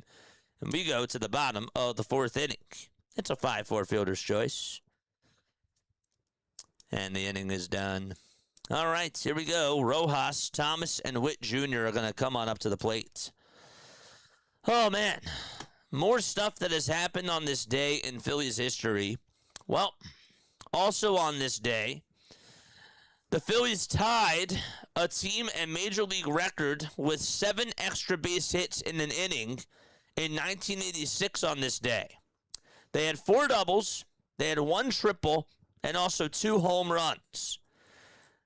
That explosion helped the Phillies win 12-5 over Cincinnati. And 23 years later against Cincinnati on this day, the Phillies won 22-1 against those Reds. I remember that game very, very clearly. That was the largest margin of victory in team history. The 10 runs that they put up were in the first inning, and that tied a team record. Shane Victorino also tied a team mark with 5 runs scored, too. Worth hit a grand slam in the 8th, and they used Paul Janisch to pitch that game, who ended up giving up the last 6 runs. And finally on this day, in 2018, I don't know if Dr. DeLay is going to like this one, but the Phillies collected 18 hits and 10 walks on the way to a 17-5 victory over the Pittsburgh Pirates. That game was 4 hours and 30 minutes. And that was the longest 9-inning game by time in team history. And it also tied the major league record for the longest game as well. Christopher Sanchez, a career-high 8 earned runs allowed in 3 innings. 1 walk and just 1 strikeout today as well. And the first pitch is inside for a ball. He's fallen behind it and counts. And his pitches are just so flat. One ball, no strikes. Bottom of the fourth. The 1-0 pitch. Down and away for ball 2.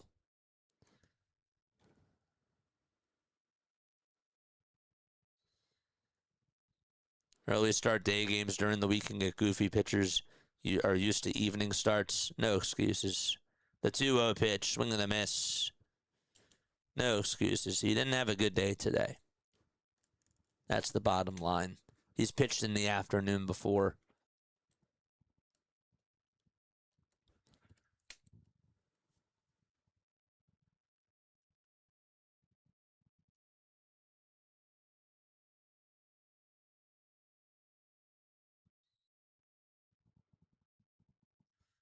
I appreciate you guys, man. The pitch. Now it's 2 balls, 2 strikes.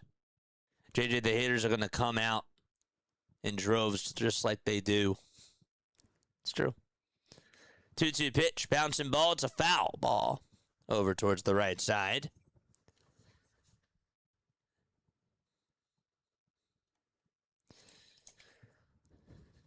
Two and 2 is the count. Bottom of the fourth.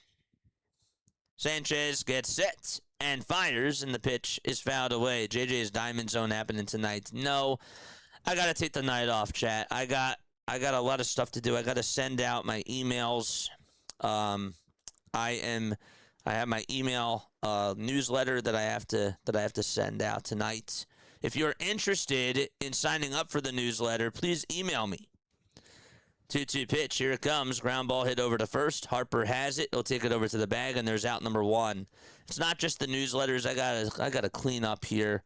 This is not good over here. I gotta clean up, and I gotta take the night off. So.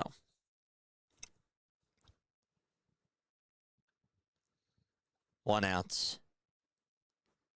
JJ trashed my answer. Well, I mean, they've been playing so well over the last 3 weeks. It's like, just because of this bad stretch, like, you're just going to say that's why that they're going to lose in the playoffs? One out, bottom of the fourth. The pitch, here it comes, swing and a miss. That's to Thomas. Sarah, thank you so much for the sub over on YouTube. I appreciate it.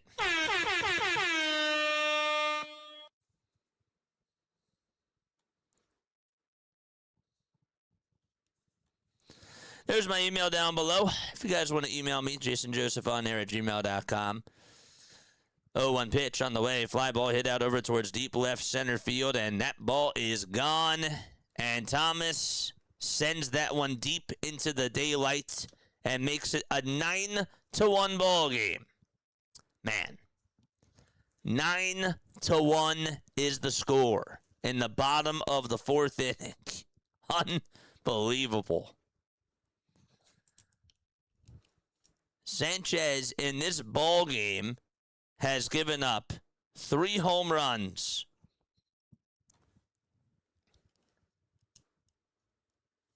The Royals today put up 6 runs in the first, 1 run in the second, 1 in the third, and so far 1 in the fourth. And the pitch, that's taken down for a ball to Bobby Witt Jr. Bobby's 0 for 2. 1-0 pitch, swing and a miss.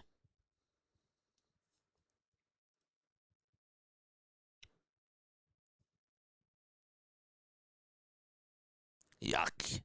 Yep. The 1-1 pitch, here it comes, swing and a miss. Count is 1-2. That was a slider that was in the dirt. No one ever answers. I just ask and see if someone would answer. It's like I'm almost talking to myself. What was your question again? I'm so sorry. Chat's just flying by. I can't answer every single question. I apologize. All supers, though, do go to the top. Of course. I'm not saying that you have to donate.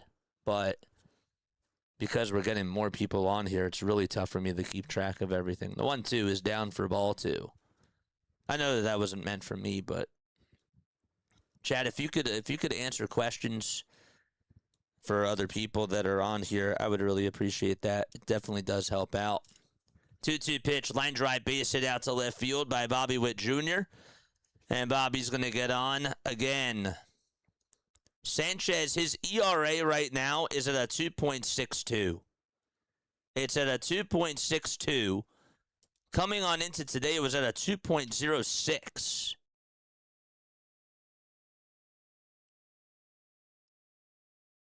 It's actually at a 2. It was at a 2 today. And JT is going to go talk things over with Sanchez. 9 runs, 11 hits. 9 runs and 11 hits.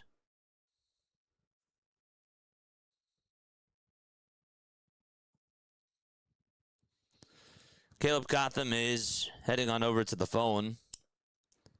He's making a call over to the bullpen. I appreciate you, man. Thanks for the stream. Great work as always. Of course. Got you. We're still on that. It doesn't matter if they're losing 25-1. We're still here. Pitch. It's low for a ball at 96 miles per hour. Ben, thank you so much for the $10 super chat. I appreciate you, man.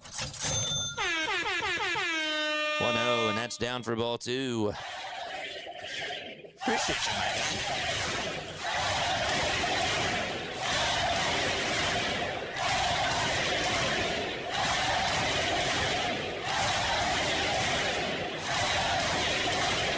Two balls, no strikes to Sal Perez. Here's the pitch. Line drive down the third base line, and that is a fair ball. And just like that, Bobby Witt Jr. is going to head on over to third. Here's the throw to second, and Sal is safe. Sal Perez has just continued to destroy the Philadelphia Phillies in this series. And he gets on with a one-out double. Just kept that ball fair down the third base line. And another extra base hit for the Kansas City Royals. Thank you so much, Benjamin. Really appreciate you, man. And Don Mattingly is finally going to pull the plug with Christopher Sanchez. He says, you're done.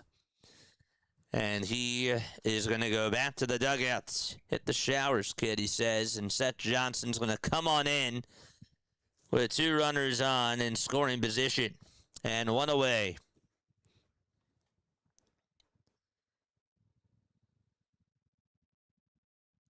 Phillies just have to have Christopher Sanchez eat innings at this point.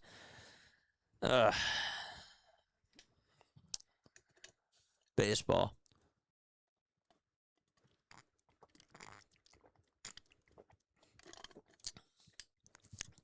Should have taken them out after the first. Yeah, well, who else can we have? Who else? Chat. Okay. All right. Here's my question to you, chat. This is the thing, okay? Who else is a middle reliever that can eat up innings for this team? Who else? You can't go to Nola. You can't go to Backus. You can't go to Seth Johnson. That's like totally unfair to expect Seth Johnson to eat up like 5 innings. Who else do you have that can eat up innings? And then guess what? You got a game tomorrow. Okay, so if you have like everybody in your bullpen pitch today, that pretty much means that you're expecting Zach Wheeler to go out there for 7 to 8 innings tomorrow and give you like a masterpiece of a performance because you're using everybody in the bullpen today. That's not how you manage. The game today, it's just not the same. Like, Seth Johnson is not going to pitch you like 3 innings, okay? With the way that this bullpen has been so terrible. So you're telling me that, like, after the first inning, you have Tim Mesa go out there for 3 innings. And, like, I can understand that. Like, Lou Trevino goes out there for a couple of innings, and then they don't have Chase Shugart. Like, you're pretty much going to eat everybody out of the bullpen and have nobody available tomorrow, essentially. essentially. That's what happens. So it's a lose-lose situation. It really is. It's just not logical because then there's like nobody available for tomorrow. All right. We're still in the bottom of the fourth, by the way. It's an 8-1 ball game. 12 hits for the Kansas City Royals. 6 for the Philadelphia Phillies. And by the way, sorry, 9-1 is the score as we're in the bottom of the fourth with 1 out. Everybody except for Josh Rojas has gotten a hit today, and also Jack Caglione, too, for the Kansas City Royals.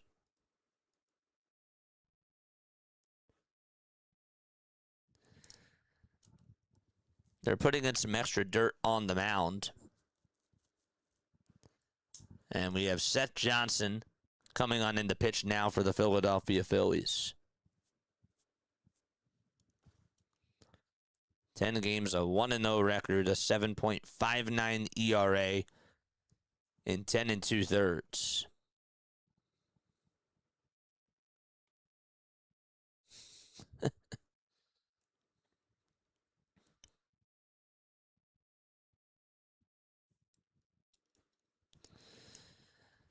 I would just like to remind everyone that Sal Perez had a 202 average before the game. I don't care. Okay. It happens.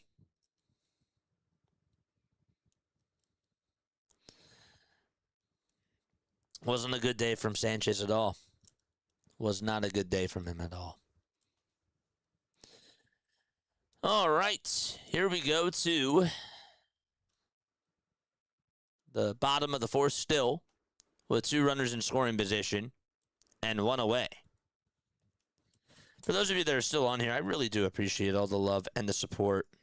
We still got 296 people watching. I really appreciate that, chat. It's a 9-1 Kansas City game. Jack Caglione is up to bat. And there's 1 away in the bottom of the fourth. The pitch is down for a ball.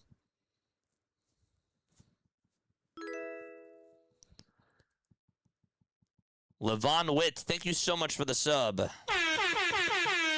I appreciate that. Here's the 1-0 pitch. Swing and a miss. Count is now 1-1.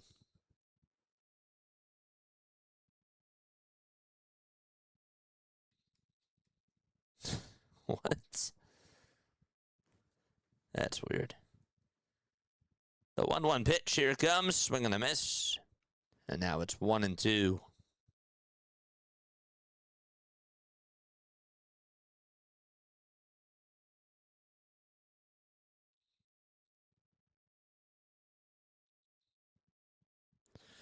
One ball, 2 strikes to Jack Caglione in the 1-2 pitch. Checks when did he go? I don't think he did. No, he did not. And it's now 2 balls and 2 strikes.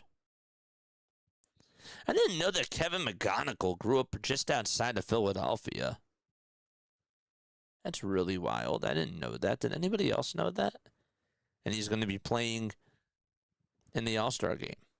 2-2 pitch. Johnson, swing and a miss. And there's out number 2. Seth Johnson gets himself a strikeout. That's his first one of the day.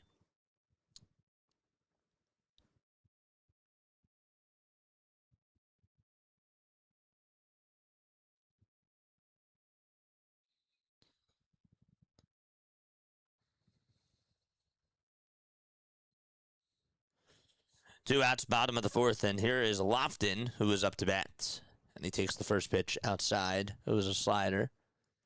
Seth Johnson has a 7.59 ERA. 13 strikeouts on the season as well. Gave up 2 earned runs yesterday in just a third of an inning. The 1-0 pitch. Low for ball 2. It's 2 balls and no strikes. And 2 outs here in the bottom of the fourth, with still 2 runners in scoring position. The pitch. That is in there. for a called strike.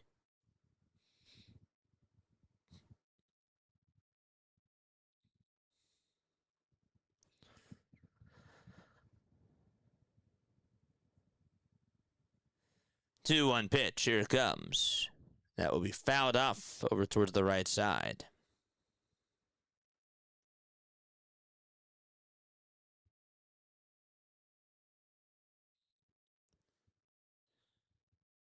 Trey Turner's defensive run saved since 2023. Minus 30 overall. That's the worst among shortstops. Also minus 13 on double plays. That's the worst in baseball. 2-2 pitch. And that is down and away for ball 3.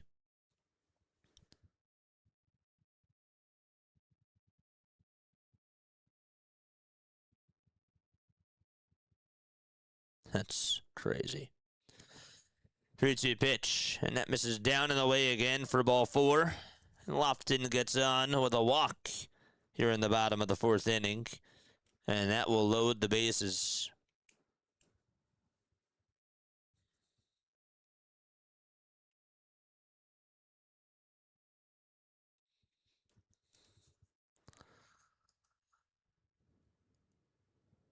Caleb Cotham is going to have a word now with Seth Johnson. So Rojas grounded out to first. That's how the inning started. And then Thomas hit a solo home run. Bobby Witt Jr. singled. Sal Perez doubled. And Caglione struck out. And Lofton just walked. The Royals sent up 9 men to the plate in the first, 4 men to the plate in the second, 5 men to the plate in the third, and so far, 7 men to the plate in the fourth. Marte's pitch, and it's a slider at 85 miles per hour that's in the strike zone. 0-1 is the count.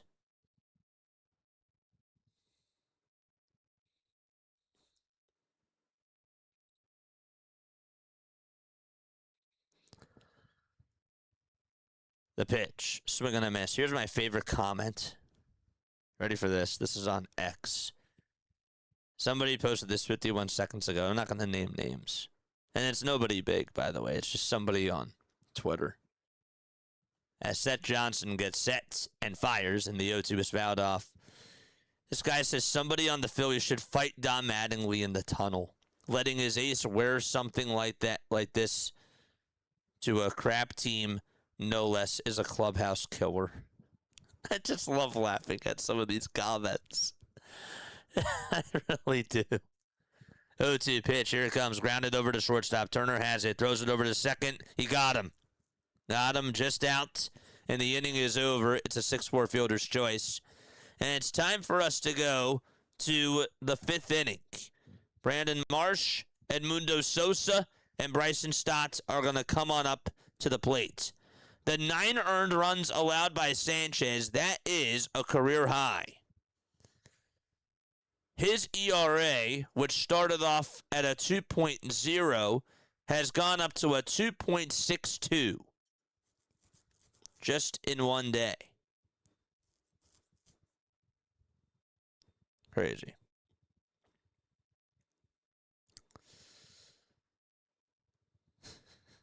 I love Twitter. It's great.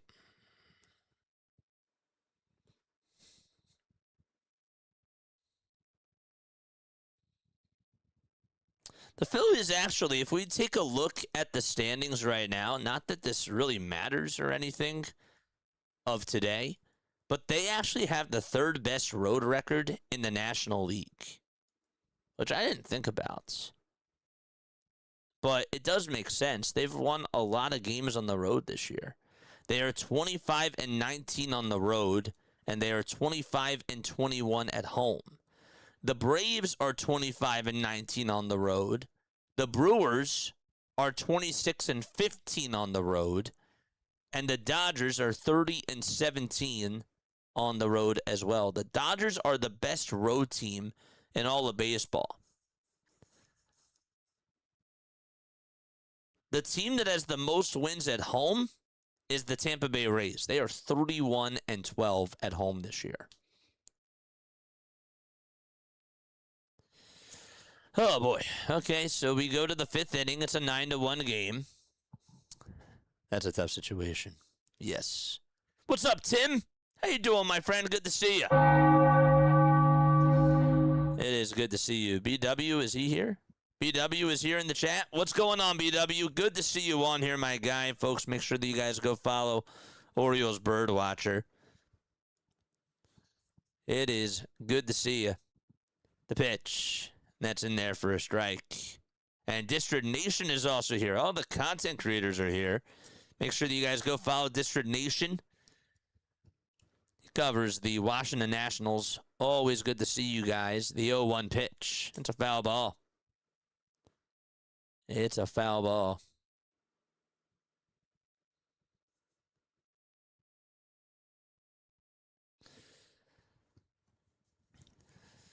Phillies down by 8. Cameron with 92 pitches. The 0-2 on the way. Swing and a miss. Good morning, good afternoon, and good night to Brandon Marsh. And he is 0 for 3 today so far. Struck out in the first. Lined out to left in the third. And struck out in the fifth. And then Mundo Sosa is up next. Levon, thank you so much for the sub. I appreciate it, my friend. I really do. The pitch to Sosa. That's a pie for a ball. It is good to see you, BW. I'm doubling down the Phillies come back and win. 1-0 pitch. Swing and a miss. It's 1 ball and 1 strike.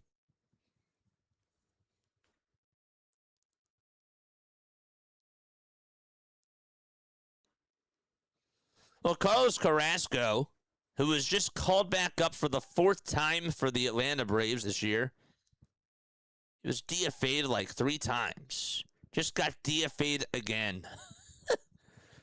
The pitch, ground ball hit over to third, and the throw to first is in plenty of time for out number 2. So Sosa grounds out. The Braves placed Martin Perez on the 15-day IL. And then Carlos Carrasco was designated for assignment after allowing 5 runs on 5 hits in 2 innings on Sunday. So they recalled J.R. Ritchie and also called up Owen Murphy, who's a right-hander who pitched with Gwinnett and Double-A. So he skipped Triple-A. And they just called him up. 1 ball, no strikes to Bryson Stott. And the 1-0 pitch is inside for ball 2.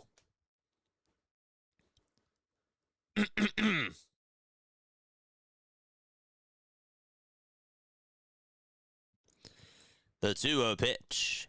It's inside for ball 3. No other games going on at this current moment in time. We got other games, though, tonight. 3 balls, no strikes.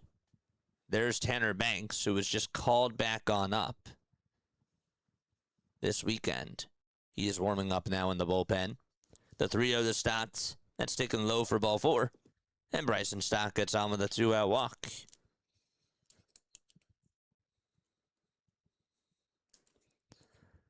Cameron does have 100 pitches. Haven't seen any action in the Kansas City bullpen. Doesn't mean that nobody's warming up.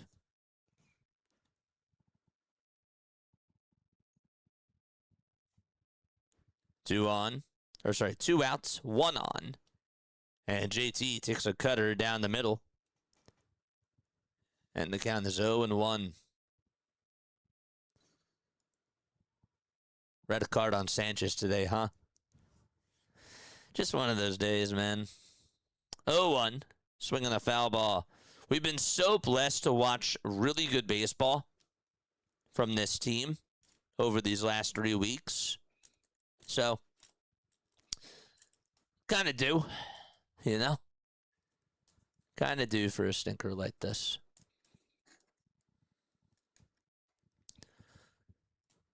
The ball's 2 strikes. The 0-2 pitch. And JT fouls it off. And it goes on out of play. That word has been used so much in DC. DFA'd. You think he's going to sign with the Nationals? I'm a big fan of Carlos Carrasco. The ball's 2 strikes to JT. The pitch is up high for a ball. The biggest margin of deficit for a Phillies comeback win, says Boot. Never give up. That's why you never know what you're going to see. Ever. The 1-2 pitch to JT, swing and a miss, and the inning is over. We're going to go to the bottom of the 5th inning. It's a 9-1 lead for the Kansas City Royals. Tolbert, Maile, and Rojas will be coming on up to the plate. Okay. If we take a look at some of the other games that are going on tonight, folks, well, this is what the schedule looks like for tonight. You got the Yankees playing against the Tampa Bay Rays. That game will be at 6:40 p.m. Eastern Time. The Astros play the Nationals at 6:45. DC or DN, I don't know if are you calling that game tonight? I think you are. But yes, Astros play the Nationals. Burrows is facing Michaelis. And then at 7:45, excuse me, you got the Brewers playing the Cardinals. Shane Drohan is going to face Dustin May at 7:45 p.m. Eastern Time. That should be a very good matchup. And then you got the Mets playing the Braves at 7:15. Freddie Peralta is facing Ronaldo Lopez.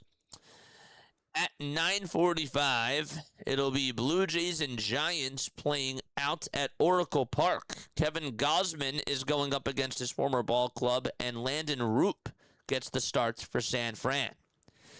Brandon Pfaadt is on the hill tonight for the Arizona Diamondbacks as they start off a series against the San Diego Padres. Walker Buehler is on the bump for that game. That'll begin at 9:40 p.m. Eastern Time. And last but not least, the late game tonight, it is Dodgers and Rockies. Kyle Freeland taking on Eric Lauer. That's the pitching matchup for tonight's game. And that'll be at 10:10 p.m. Eastern Time. So those are all the matchups for tonight. Yankees, Rays, Astros, Nationals, Brewers, Cardinals, Blue Jays, Giants, Mets, Braves, Diamondbacks, Padres, and Rockies, Dodgers. So we go to the bottom of the 5th inning, and it's a 9-1 deficit for the Philadelphia Phillies. Christopher Sanchez, again, in case you're just tuning on in for the first time, Sanchez went just 3 1/3, and he had his worst outing of his career today. 9 earned runs, 12 hits, 1 walk, and just 1 strikeout. Tanner Banks kicks and fires. And the sweeper is in there on the outside corner for a called strike. 26 games for Tanner Banks and a 5.86 ERA in 27 2/3 of an inning. The 0-1 foul ball. I am calling the game tonight. Nice. I'm unfamiliar. I'm unfamiliar. ... What's really good baseball like? The ball's 2 strikes to Tyler Tolbert. And the 0-2 pitch is down for a ball. Thomas, Lofton, Perez, and Tolbert each have 2 hits today, and they have gone 9 for 9 combined. 9 for 9 combined with 2 solo homers and 4 runs scored. 5 runs scored, actually. The 2-2 pitch. That's a foul ball, and it goes on out of play. This game has given me the Mitch Williams. What's up, Pete? Good to see you on here, man. And for those of you who have stayed with us, thank you again for tuning on in. I really do appreciate it. 2-2 pitch, another high fly ball hit out over to deep left field, and that ball is gone as well. Tolbert today is 3 for 3, and the Kansas City Royals continue to spank the Philadelphia Phillies. It's a 10-1 game. They've scored in every inning so far, and it's now a 9-run lead for Kansas City.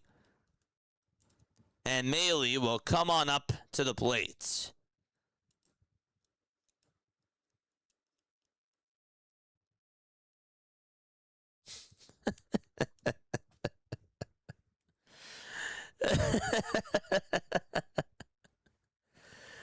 Ay, ay. Here's the pitch. That's in there for a called strike to Luke Maile, who hit his first career home run. His first home run of the season, I should say. Sorry. The pitch is up high for a ball. The Phillies are not going to get into the playoffs. Well, dude, they're like the number 1 wild card. Well, now they're the number 2 wild card team. The 1-1 pitch grounded over to shortstop. Turner has it, throws it over to first, and there's out number 1.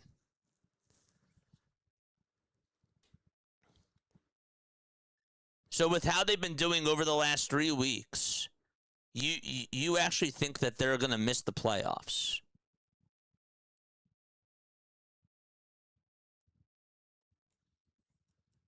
With how they've done under Don Mattingly, going 10 games under 500 to 11 games over 500, you think that they're just going to miss the playoffs now? The pitch. Flied out over towards center field, and the catch is made for out number 2. That's like the craziest thing ever. JJ, this reminds me of the series against the White Sox last year when they got clobbered in that last game of that series and were one of the worst teams in baseball. They will bounce back. No, absolutely. Absolutely. Yeah. Or the game against the A's where they just gave up those 3 homers to Brent Rooker. Daz Cameron hit like 2 home runs. I think Soderstrom homered in that game. Yeah. I agree. The 1-0 pitch, swing and a miss. Last time the Brewers played the Phillies, were you hoping for a Sanchez versus Mizorowski head-to-head matchup? Says Breach. What are your thoughts on the 2 excluding this game? Sanchez has been phenomenal this year.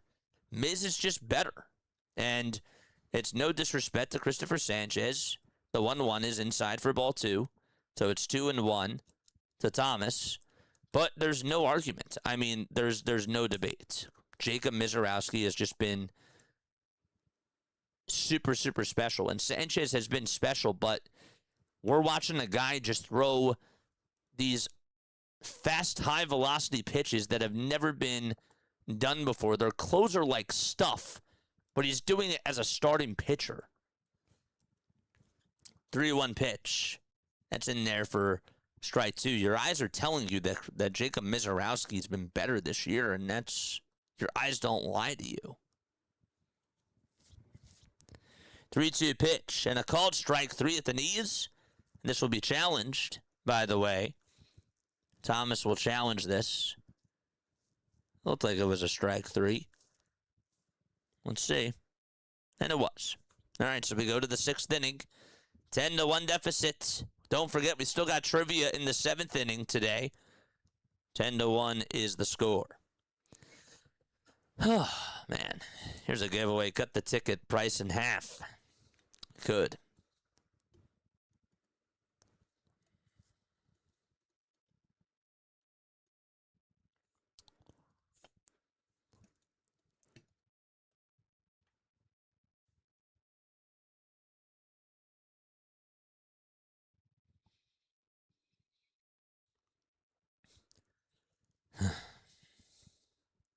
Evan says Tarek Skubal and Aesop Paredes to the Brewers. Made it sound like it was breaking news, my friend. You almost baited me. I think I'll be right in the end. This team has too many holes. Inconsistent hitting and horrible middle relief pitching. Old team with no promising use, says Eagle 40. Then how come you didn't say anything like last week when they were doing so well? Like now you're bringing this up because they're so bad. Where was this Where was this last week? Where was this 2 weeks ago?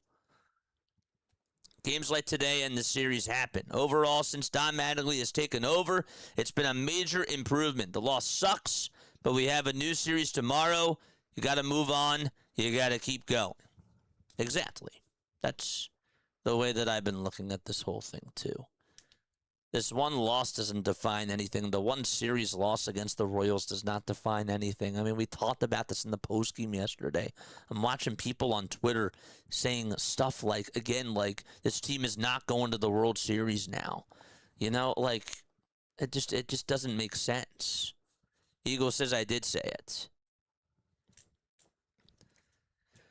I just disagree with your take. I just disagree with your take, man. 10-1 is the score, top of the 6th inning.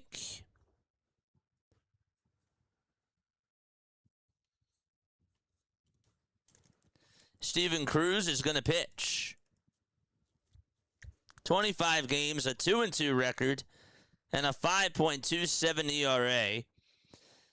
Here comes Derek Hill. He's up to bat. And the first pitch to Hill is called a strike. 0-1 is the count at 98 miles per hour. My team leads the league in pointless promotional giveaways. What's today's giveaway? 0-1 pitch to Hill. Foul ball. That's 0-2. What's up, Elaine? Good to see you on here.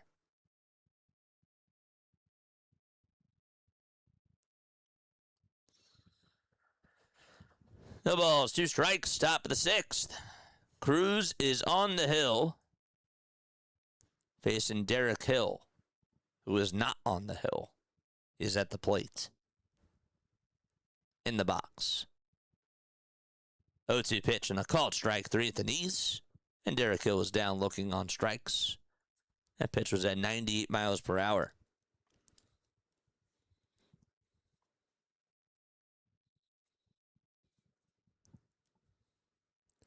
And that is how we start off the 6th inning. Steven Cruz is 27 years old. He's been a Royal since 2023. Throws 100 miles per hour as the pitch is fouled off. And Brandon Marsh needs to get on a heater again. Again, these guys are allowed to be cold. That's just the ebbs and the flows of the game. 0-1 pitch. Grounded over towards the left side, and Turner's going to get on with an infield single here in the top of the 6th inning for Philadelphia. Turner does have 3 hits today. Offensively speaking, he's been pretty good. And Kyle Schwarber is up next for the Phillies.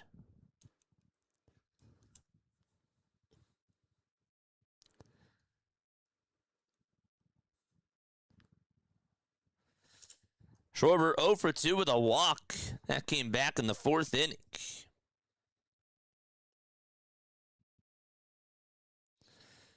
And the first pitch is a called strike at the knees on the inside corner.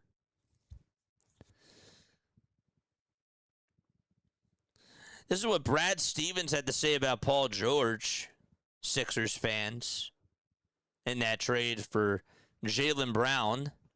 Sixers got Jaylen Brown, the 0-1 swing and the miss. Kyle Backus is warming up in the bullpen.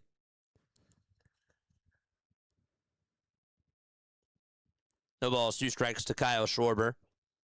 Cruz kicks and deals, and the pitch is down for a ball. This is what Brad Stevens said about Paul George. Specifically noted George can play a quote-unquote complementary role on both ends of the floor at the highest of levels. Good luck. 1-2 pitch. Check swing, did he go? They say no. Did they say yes? What? Kyle Schwarber is arguing with the umpire, Alan Porter, here. I can't believe they say that he went around. He's waving the finger. He's getting pretty animated out there against Alan Porter. Wow. Don Mattingly is also there to sort of subside this whole thing. Schwarber is still talking to Alan Porter. There's out number 2. I can't believe it. And now Don Mattingly is mad.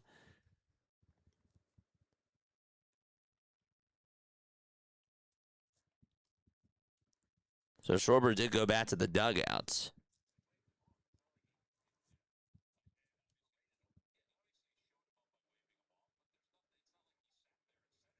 I don't know what happened. Let's look again.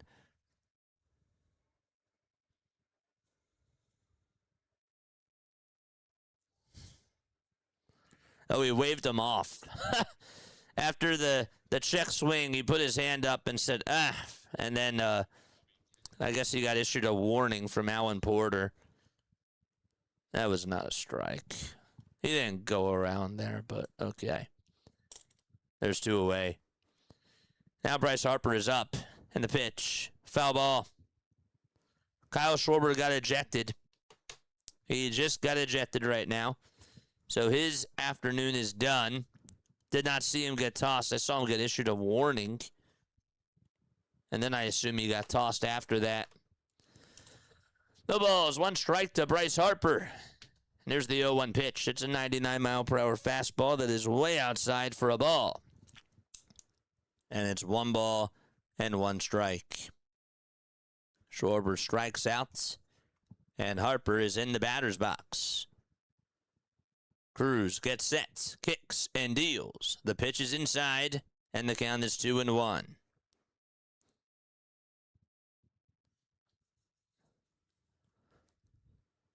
What a day. So Schwarber is done. The 2-1 pitch. Strike 2. It's a cutter down the middle at 93 miles per hour. I agree. Sanchez is special until someone scores. Then he loses it and can't get it back. He's been really special this year. Like, 2-2 pitch, and that's inside for ball 3. And again, like I know we're talking about the greatest of pitchers. Like, the fact that Christopher Sanchez, when you just think, again, like, about his story, it's insane. And I know that we critique, but when you take a look at, like, the full thing in totality, I am so happy with what he's been able to give the Phillies. 3-2 pitch, and that's taken down for ball 4. And Bryce Harper gets on with a 2-out walk. And here comes Alec Bohm to the plate. Just to please your ears more, the Phillies today are 1 for 7 with runners in scoring position. They've left 10 men on base. 10. 10 men have been left on base today. 2 outs, 2 runners on, and the pitch to Bohm. Foul ball. That goes out of play.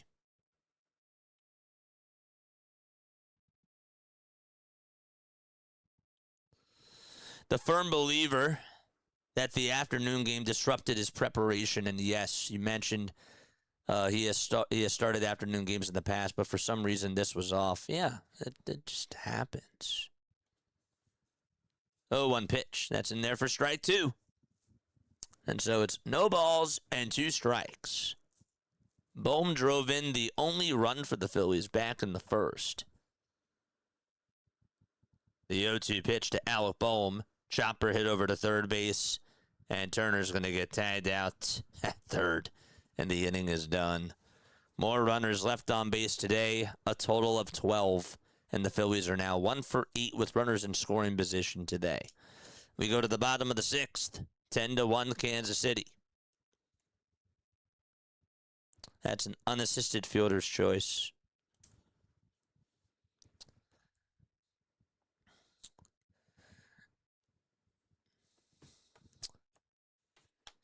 Sixers Nation, if you're here, let me ask you this. With the Sixers getting Jaylen Brown, are they now contenders? Are they a top 3 team in the Eastern Conference? Drop a yes or drop a no. For my Sixers freaks. I'm just curious.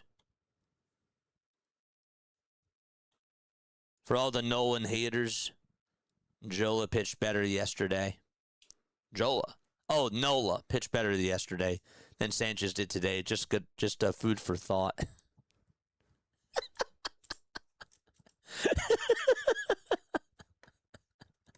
It's true. It's true. I gotta give you that. That's funny. That's hilarious. I can't lie. That's good. That was a good one. But yeah, does Jaylen Brown make the 76ers a top 3 team in the East? That's all I gotta know. Joel, what's up, Joel? This isn't the Phillies I know, but one thing is for sure, it's looking like the Dodgers are winning it all again this year. We'll see. We'll see. A 9-run lead for the Kansas City Royals. And they are now in the bottom of the 6th inning.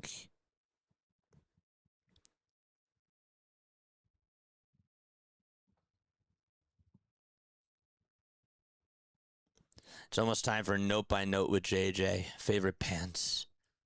You're such a troll. You're such a troll.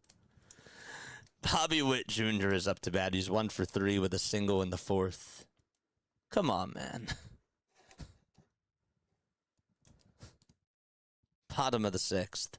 9-run lead for the Kansas City Royals. Backus kicks and fires in the pitch. And that's in there for a strike. Everything is awesome. These games happen to every team. Just chillax with JJ. All will be well. The 0-1 up high for a ball. It's the end of the world as we know it, and I feel fine. The 1-1 pitch. Swing and a miss. And it's 1-2. This is a game to forget. Sosa is now playing over at short. And now they put Garrett Stubbs at first. Rafael Marchand is catching. And Gabriel Rincones Jr. is out in right field. The 1-2 pitch. And there's a line drive base hit up the middle by Bobby Witt Jr. And he gets on with a leadoff single to start off the bottom of the 6th.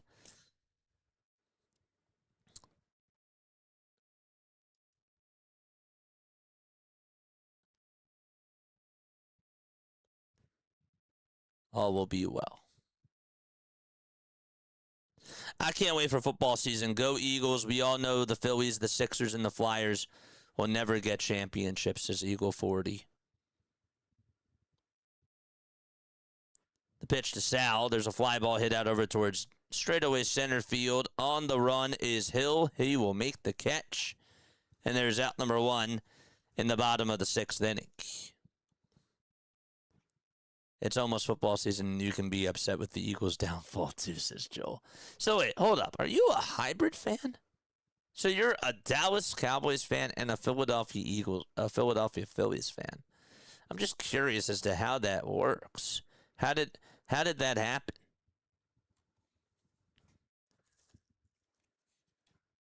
The pitch, here it comes. Swing and a miss. And it's no balls and 1 strike. I'm not judging. I'm just curious.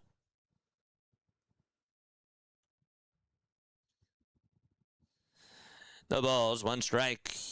And the 0-1 pitch. That's in there for strike 2.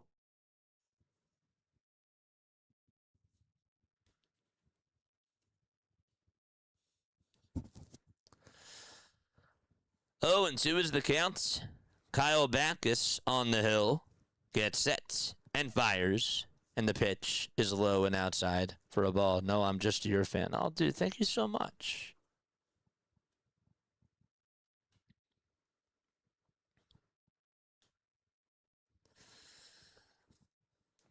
One ball, 2 strikes. I appreciate you, man.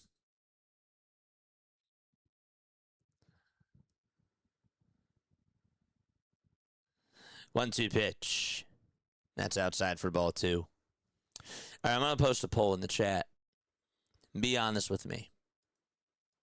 Okay? I'm just going to post the poll.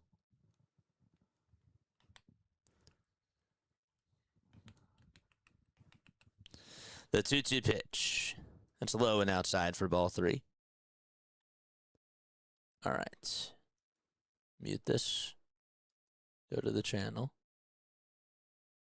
We still got over 240 people watching. You guys are the best. That's insane. 3-2 pitch and a called strike. 3 at the knees. And there's out number 2. So there's 2 away in the bottom of the 6th. Can they at least not give up a run in this inning? At the very, very least. All right. So here is my question for you, chat.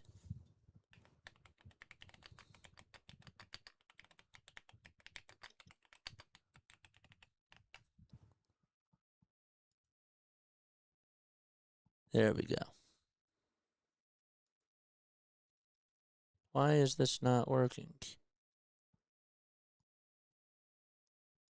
There it is.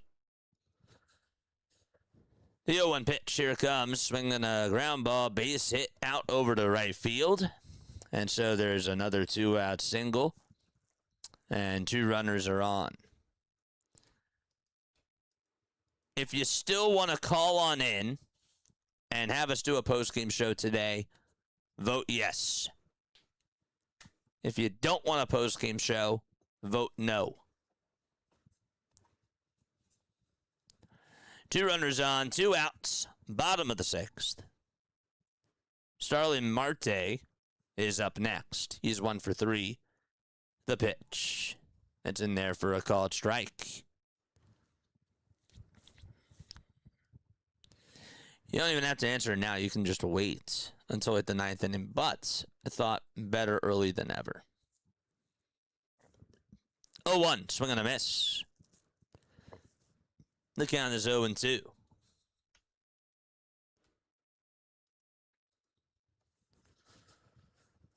No balls, 2 strikes. There's 5 seconds left on the pitch clock. And the 0-2 pitch is low for ball 1. That was a sweeper.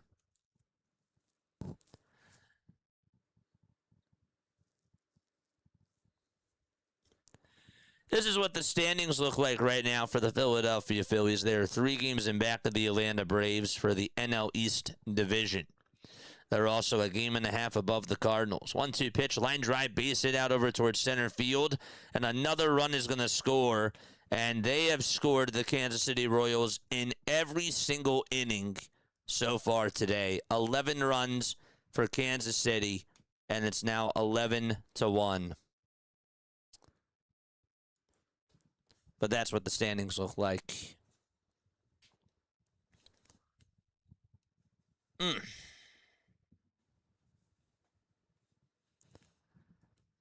2 outs, bottom of the 6th. 11-1 Kansas City, and Tolbert is up to bat. The pitch. It's inside for a ball. I mean, at this point, with the way things are going, it's going to be a 13-1 game.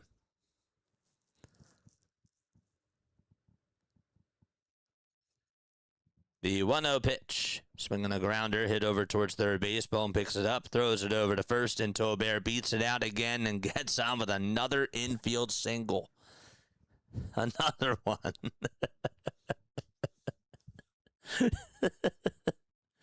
Bases are loaded.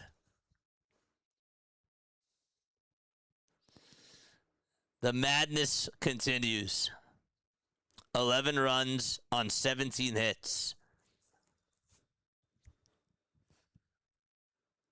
And Bohm picked it up and just threw it sidearmed right over to first base. And Tolbert hustled on out of the box. Here's the pitch on the way. There's a fly ball hit out over towards left field. Marsh says, I got it, and he does. The catch is made, and we are going to go to the 7th inning. 11 runs on 17 hits for the Kansas City Royals today. Let's catch you up, shall we? Christopher Sanchez, 3 1/3 of an inning, 12 hits, 9 earned runs, 1 walk, 1 strikeout, 3 homers allowed on 83 pitches. And his ERA is now at a 2.62. Noah Cameron today went 5 innings, gave up 1 earned run, allowed 6 hits, 5 walks, and struck out 7. Cruz pitched the 6th inning. He gave up just 1 hit, 1 walk, and he struck out 2. And we'll see who comes on in for the top of the 7th for the Kansas City Royals. Once again, folks, my name is Jason Joseph. This is Play by Play with JJ. Thank you all again so much for being on here. I really do appreciate it. Please make sure that you guys vote in the poll for us to whether or not you want us to still do a post-game show. If you guys want to call in it, you most certainly can. If you want to call in, vote yes for the post-game show. If you don't, and if you're like, I don't really care, do what you want. Do what you want to do. Yes, but make sure that you guys please hit the thumbs up button and hit the subscribe button as well. Obviously, the Phillies are down by 10, but make sure that you guys give us a like because we do cover almost every single Phillies game. We also do a lot of other content as well, so please make sure that you guys go support the channel. Sal Perez is 3 for 4. Tyler Tolbert is 4 for 4. Turner's 3 for 4 today for the Phillies, and Bohm, of course, is 1 for 4. He did have the RBI double back in the first. That was the first run of the game. The other 11 runs ever since have been by Kansas City. Okay, so it's time for us to go to the top of the 7th, and Beck Way will pitch right now. 16 innings, 8 walks allowed, 16 strikeouts, 3 homers allowed as well, and opponents are hitting .258 against him. There's not many people out at Kauffman Stadium, by the way. The pitch to Marsh, way up high and way outside for ball 1. How many more games until the MLB season ends? Well, they play 162 games. Phillies right now this is their 91st game. Here's the 1-0 outside for ball 2. Plus, they still got the All-Star break, which is next week.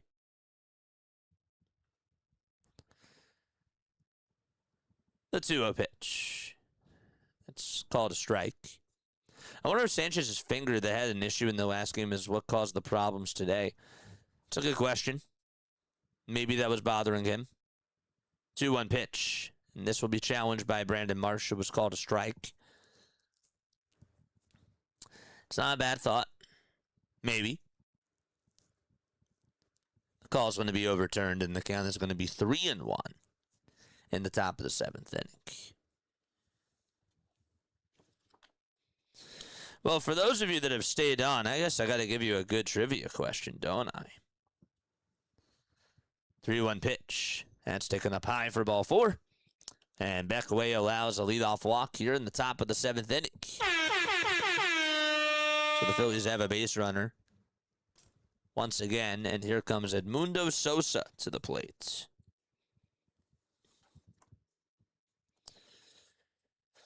Oh, boy.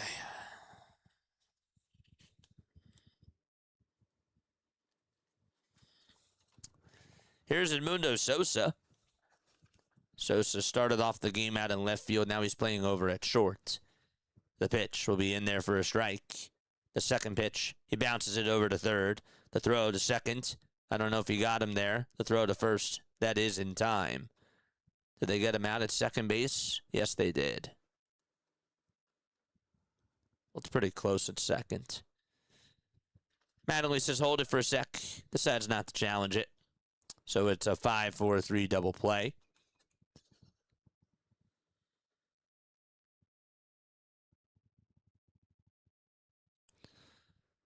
They just turned 2 right there.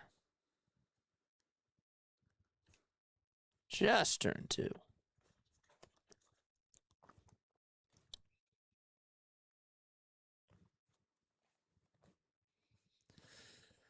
The pitch. Inside and low for a ball.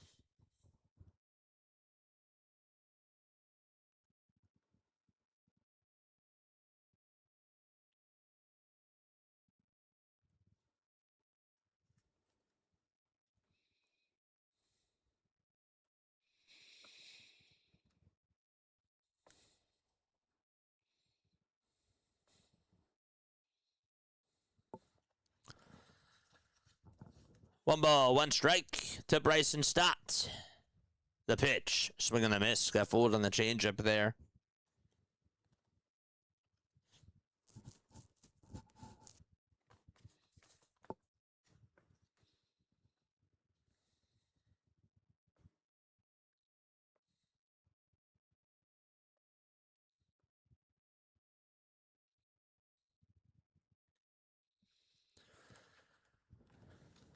The 1-2 pitch. Up high for ball 2.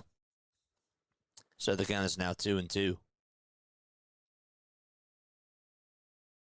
It could be time for karaoke with JJ. Could be. You never know. The 2-2 pitch. This will be challenged by the catcher. Looked like it was a little bit high. Let's see. And it was. It's 3-2.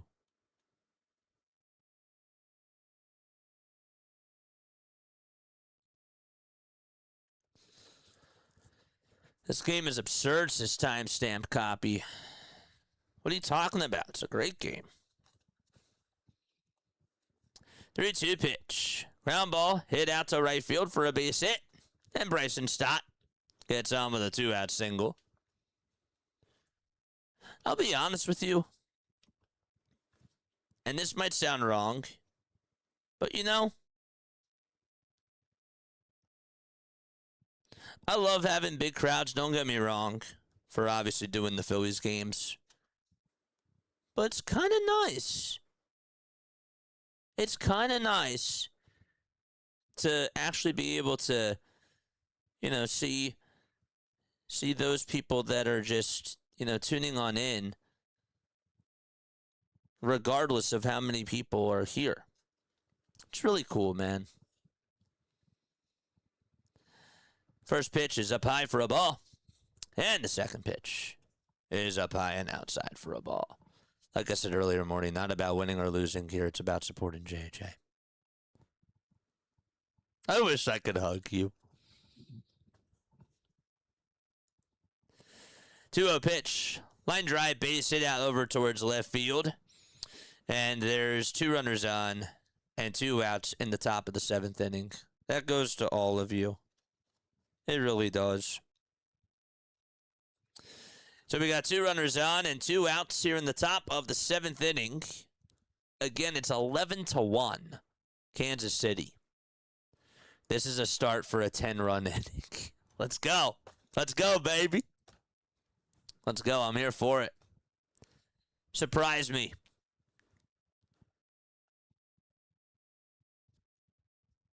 It's cool they have the solar panels lined up out in right center field. 2 outs, 2 runners on, top of the 7th. And Derek Hill is up to bat.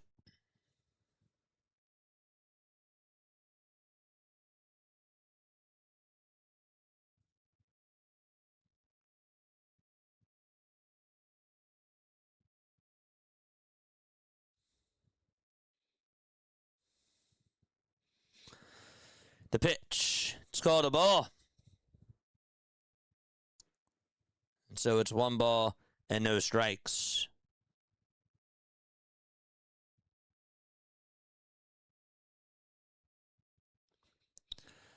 One 0 pitch. Foul ball. You know, whoever recommended The Amateur with Rami Malek, my family and I watched it last night. It was really good. I really enjoyed that movie. That was awesome. Somebody recommended it on here. And I forget who it was, but that was really good. 1 ball, 1 strike. The pitch to Derek Hill. Inside for ball 2. Beckway is still out there on the bump. 26 years old from Harrisburg, Pennsylvania. 6 feet 4 inches tall. Right-handed pitcher. The 2-1. And that's a foul ball. What's up, Justin? It's good to see you on here. If the Phillies sweep the Reds and the Tigers, I can look past this series. Yeah. Definitely.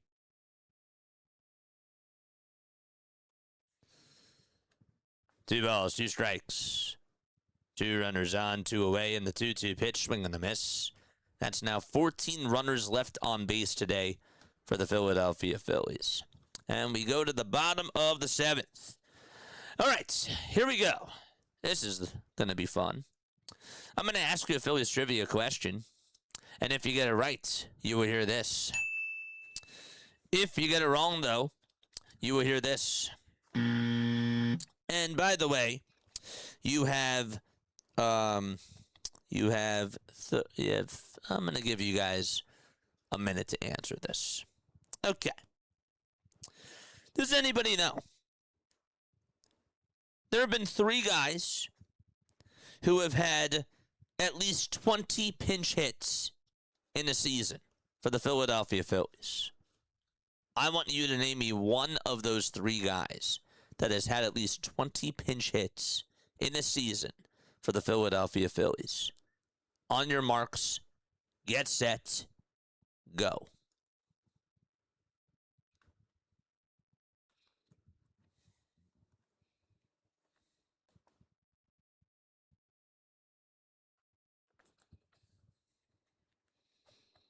And by the way, my mistake, 2.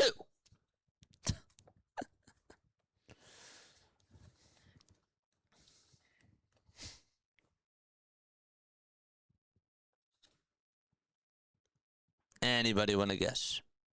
Fire away. 2. Not 3. Greg Gross. Not Greg Gross.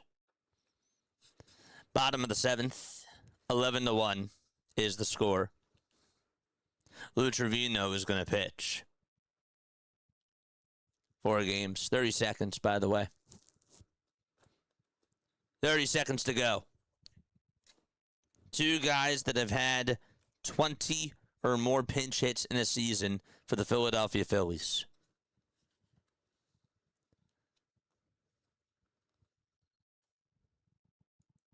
GG. Nope.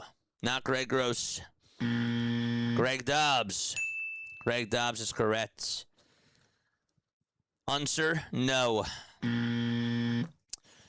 All right. 10 seconds. You got 1. Trevino's going to pitch, and the pitch is outside for a ball. 5, 4, 3, 2, 1. Okay. All right. As here's Trevino and his 1-0 pitch. That's going to be in there for, actually it's outside for ball 2. Wow. So Greg Dobbs did it. Greg Dobbs has the most pinch hits in the season. He set the record in 2008. He had 22. Greg Gross had 19. You were off by 1. He did it in 1982. And the other guy, you got to go back to 1913, and that is Roy Miller. Roy Doc Miller had 20 pinch hits in a season. And that is today's trivia question. You also could have said, well, you couldn't have said it because it wouldn't have mattered. But I was thinking somebody was going to say Ross Glode, because Ross Glode was a really good pinch hitter for the Phillies back in 2011. He had 18. Dave Philly, in 1958, a switch hitter, put up 18. And Renee, somebody did say Renee, he had 18. The pitch was grounded over to first, and the throw over to Trevino was in plenty of time for out number 1. But yes. The pitch is outside for a ball. Most career pinch hits, though. Greg Gross did have the most, 117. Tony Taylor had the second most with 54. Tommy Hutton had 52. Greg Dobbs had 51. Tim McCarver had 47. And those are the top 5. 3-0 pitch. That's down for a ball. And there's ball 4. So a 1-out walk allowed by Lou Trevino. Tim McCarver had 47 career pinch hits. Kevin Jordan had 45. Ricky Jordan had 43. Ruben Amaro Jr. had 37, along with Dave Philly. Jason Michaels, 36 pinch hits. John Briggs, 35. Del Unser just had 35 pinch hits. That's it.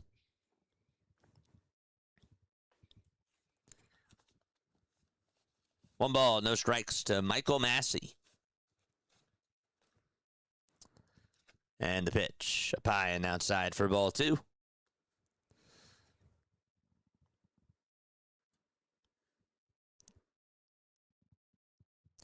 Kevin Sevchik had 34.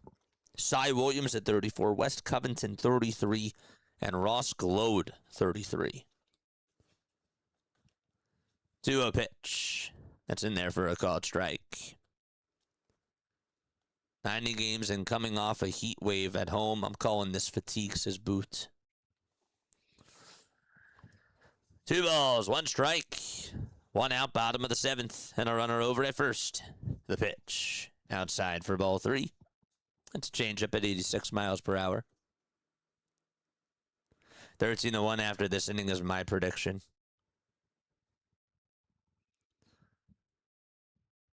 The 3-1 pitch. Swing and a miss, and that ball is also going to get by the catcher. And heading on over to second base for the Kansas City Royals, that is Misner. After Thomas got on, Cameron Misner became the pinch runner, and he advances over to second on the wild pitch.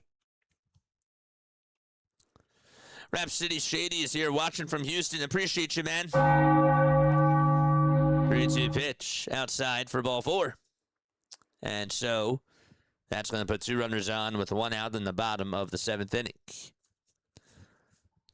Lou Trevino is out there on the hill.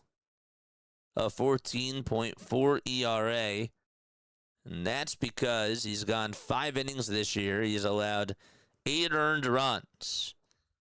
He's walked 5, and he has struck out 6. 1 out, the pitch. Outside for a ball.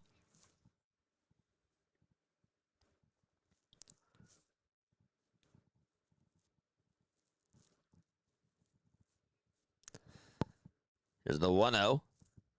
That's taken for a called strike, even though it's a little bit down there. Is Noah Cameron out for the rest of the game? Yes. So, if you lost your bets, well, I apologize.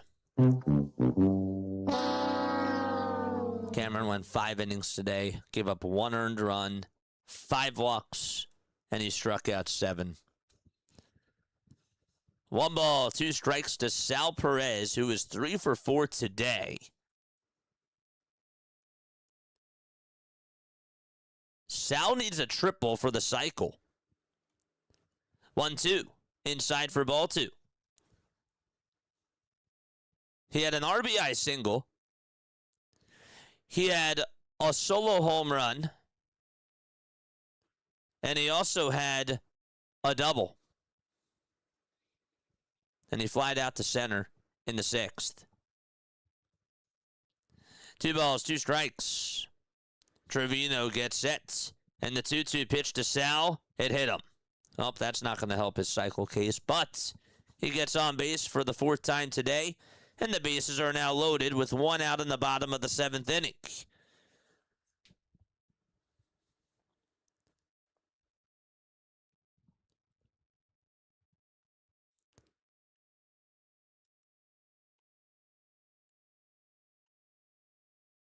The most runs that the Royals have scored this year, 13 runs.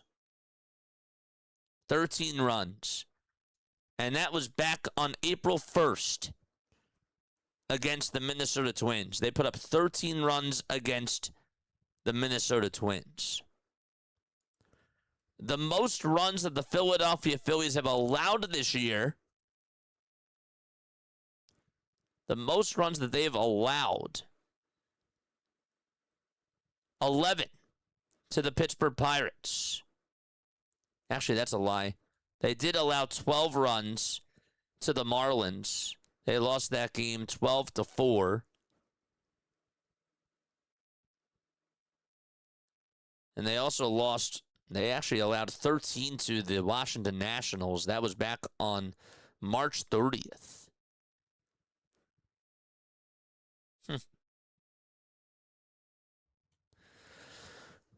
The pitch, here it comes. Ground ball, base it out to right field. That might tie the season record as one run will score. And it's a 12-1 ball game in the bottom of the 7th. That was Caglione that got on.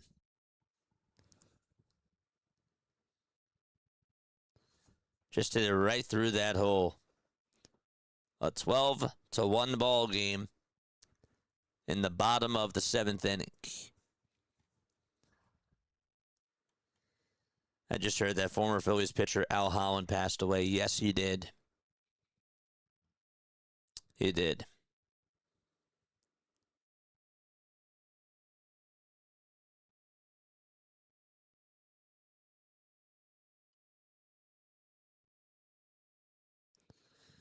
The 1-0.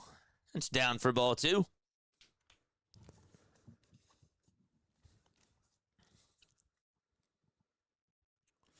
So it's 2 balls and no strikes. The 2-0 pitch. Ground ball hit over towards first base. This will get another run home. And the tag to the bag is in plenty of time to make it a 13-1 ball game. An RBI ground out. And Trevino gives up another run.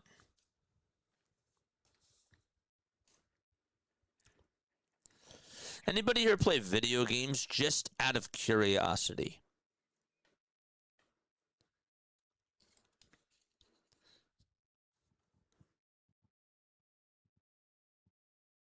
(13-1), bottom of the 7th, 2 away, 2 runners on, and the pitch is swung on and missed.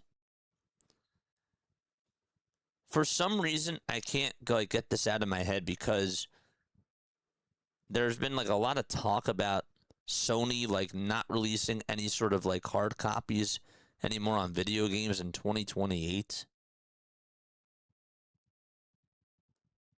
I don't know why. It's been stuck in my head. The 0-1 is fouled away. But for my video game people, do you guys have a problem with that? The 0-2. That's outside for a ball.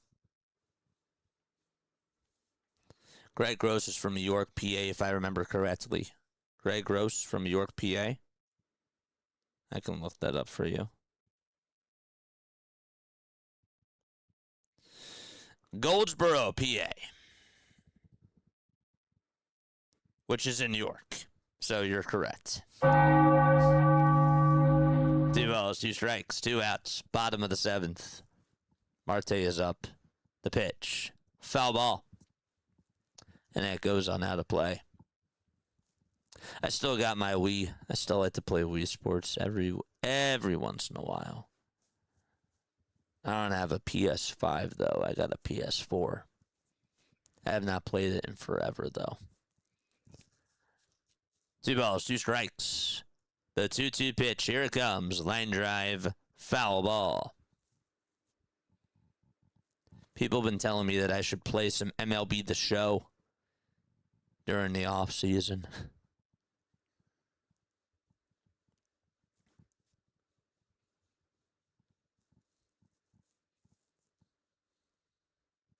I don't know, I'm not really into it. The 2-2 pitch and a called strike 3 on the outside corner. We go to the top of the 8th inning. It's a 13-1 lead. Huh. What happened? Video games, what do you think? What do you think about what? You're not a video game person? With the absolute hell that's going on with the Phillies, JJ, go to Kansas City, the worst team in all of baseball right now. We're getting our butts whooped right now. What the absolute heck is wrong with the Philadelphia Phillies? I mean, they just had a bad series. They had a bad series, chat. They had a bad series. That's completely ridiculous with Sony. There were rumors about Microsoft wanting to do that before Xbox came out. Sony fans bashed Microsoft for that possibly happening. Did they really? Did they really? I did not know that. I think it's ridiculous too, personally. There's always something about, like, even just, like, getting the hard copy of something as, like, as, like, something that's valuable. I think that there's something cool to that. But also that means that the servers are switching too. So. Oh, the soundboard. Dude, you, like, love my soundboard. It's so funny to me.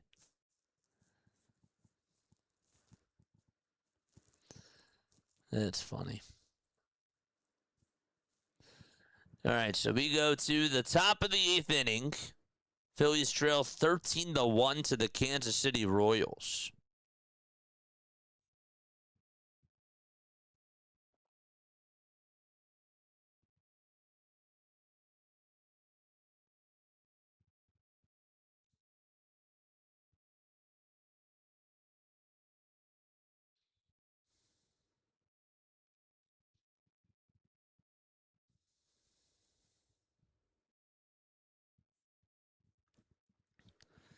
The pitch.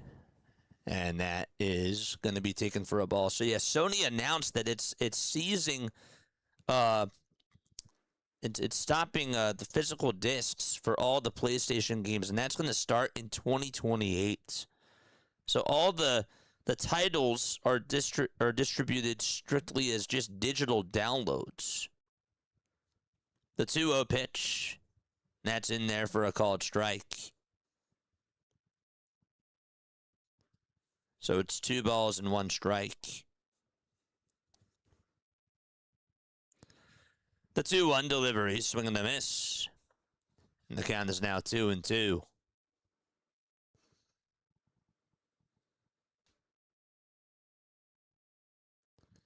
Yippers, I worked at GameStop. I was going to say, like, I can't even imagine how GameStop must feel about that.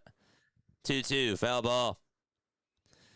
At the time, and that company was livid. Their slogan was buy, sell, trade. If there was no physical games, what would that have done to the company at the time? Absolutely. I was just thinking about that too.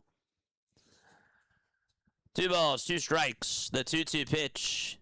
There's a fly ball hit out over towards left field. That'll be caught for out number 1. And so there's 1 gone in the top of the 8th inning.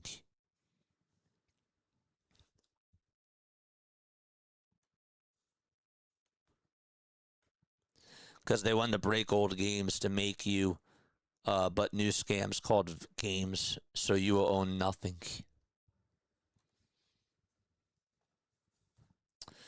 1 out, top of the 8th.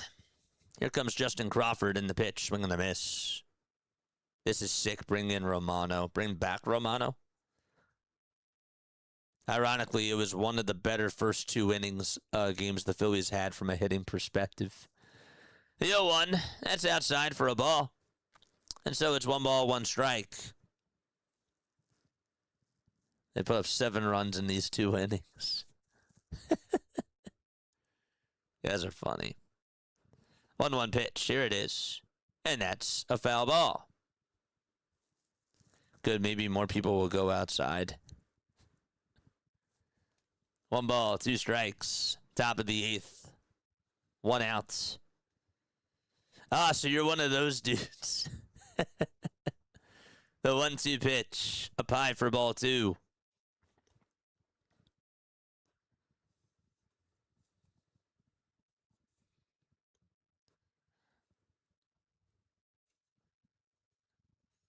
The 2-2 pitch. Here it comes. Swing and a miss. And there is out number 2. Kwas gets himself a strikeout. And there's 2 away. And Garrett Stubbs is going to come on up to the plate.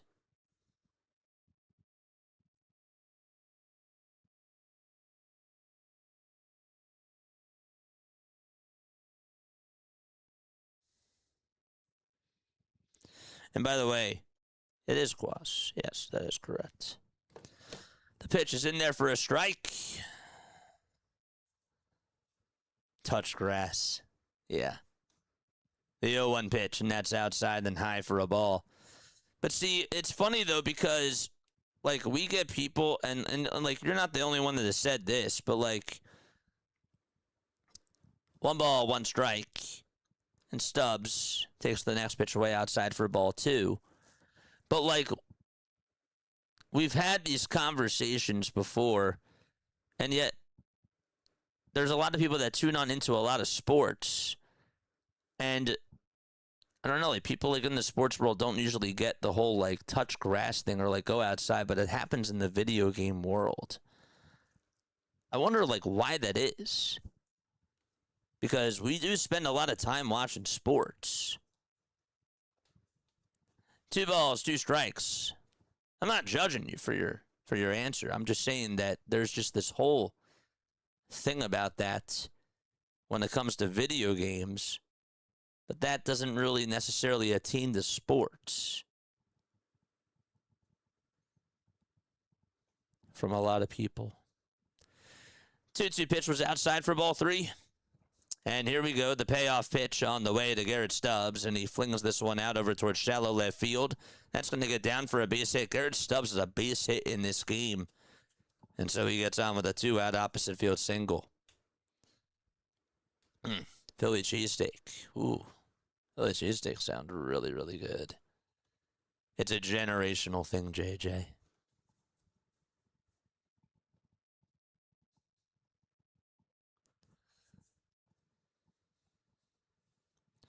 Two outs, top of the 8th inning. And here comes Alec Bohm to the plate. The pitch. That's in there for a strike. I think that's why that they changed things so much more now. We're in more of a geeky, it's more of a geeky novelty store. Not just gaming focused. It's true. 1 ball, 1 strike. Well, now they started selling, like, keyboards and mice and, you know, like, computer gear, like, gaming gear. They've been really trying to dive more into that, I've noticed. The 1-1, and that's inside for ball 2. So it's 2 balls, 1 strike. That's to Alec Bohm. The 2-1 pitch. And that's in there for strike 2.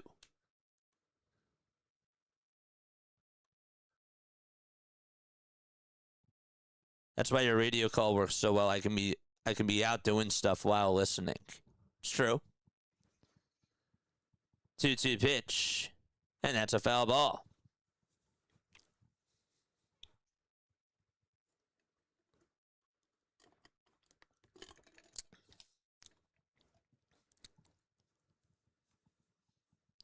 Bohm had an RBI double once upon a time. Back in the 1st inning. The 2-2 pitch. Foul ball. And it goes on out of play. This game got started at, what, 2:10? Now it's 5:04 p.m. Eastern Time. 13-1 Kansas City. The 2-2 pitch. Here it comes. Swing and a miss. And the inning is over. So, 15 men left on base for the Philadelphia Phillies. 15 men left on base, and they are 1 for 9 today with runners in scoring position. We will go to the bottom of the 8th inning. 13-1 Kansas City. That's the score. So after the game is over, looks like that we're going to be doing a post-game show. 64% of you said yes. Okay, cool. Good stuff. Please call in into the post-game show. I do want to hear what you guys have to say. And obviously would love to hear how you guys feel about this team with where they are right now. Also, wanted to make sure that I mentioned this. Drop the membership links down below. Mods, if you guys do want to become a member today, you can do so by clicking on that link. It is $2.99 a month. It's a really good way to support the channel. Also, we are doing newsletters. Yes, we are sending out monthly newsletters. If you guys want to get my newsletter, please make sure that you guys email me and let me know by emailing jasonjosephonair@gmail.com. JJ, what's the highest scoring game over the past week? The highest scoring game? I think we called it, right? There was 23 runs that were put up in that one game that we called. What was the game that we called? I could just go back to the thumbnail. That was the most runs that were scored in the game. That was don't tell me. I could just go back. I'm slow.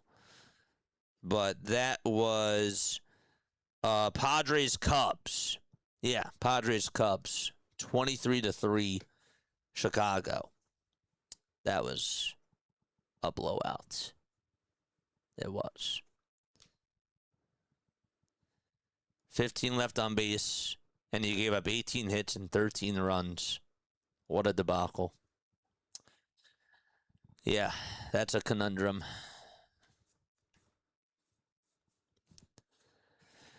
This is what the schedule looks like for the Philadelphia Phillies after today is done. So to finish off the first half, they will play against the Reds starting tomorrow night out in Cincinnati. And then they play against the Tigers this weekend on Friday, Saturday, and Sunday. Garrett Stubbs is going to pitch as we go to the top of the ninth inning. This is his 11th career appearance. His career ERA is at a 14. And the first pitch that he throws is in there for a called strike.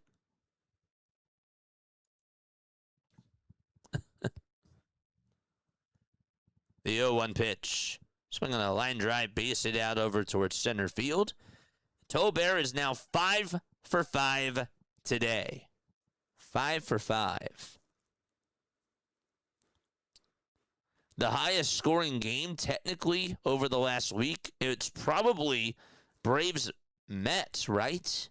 Because it was a 10-3 game going on into the ninth inning, and the Braves put up 6 runs, and they almost walked it off. I guess that would be the highest scoring game over the last week. I don't know, Rays Astros was pretty high scoring too. That was 10-8. The pitch to Luke Maile, that'll be down for a ball. Second pitch, here it comes. That's in there for a called strike.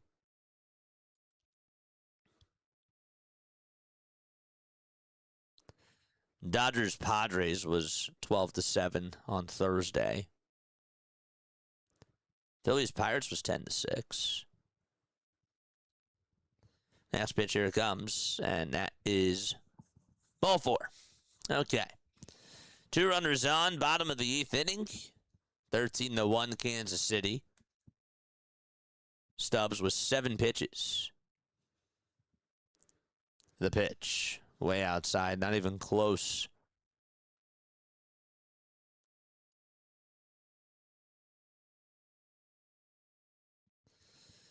The pitch. Popped up.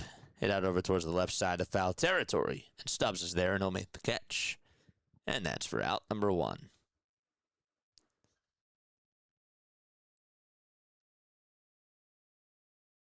The first Cub Padres game was also 9-7.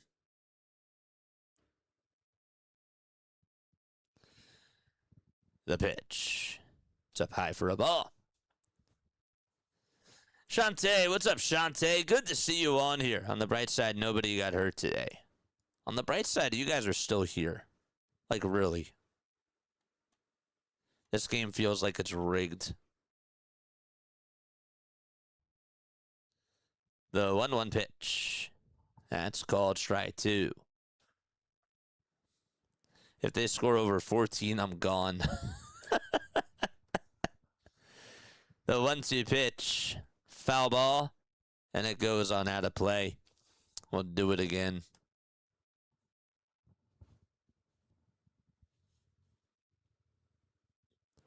Off topic.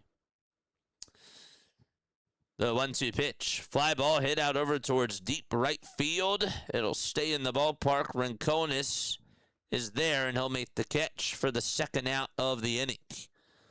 Off topic and 8 innings too late, but the volume has been low all game, or is it just me? It's just you. Plus, I have not been yelling today.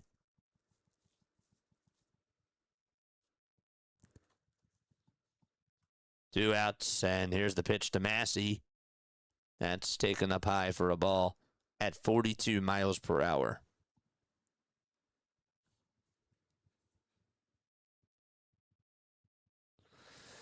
One a pitch, ground ball, base hit up the middle, and it's now a 14-1 game. The Royals have scored a run in each inning today against the Philadelphia Phillies.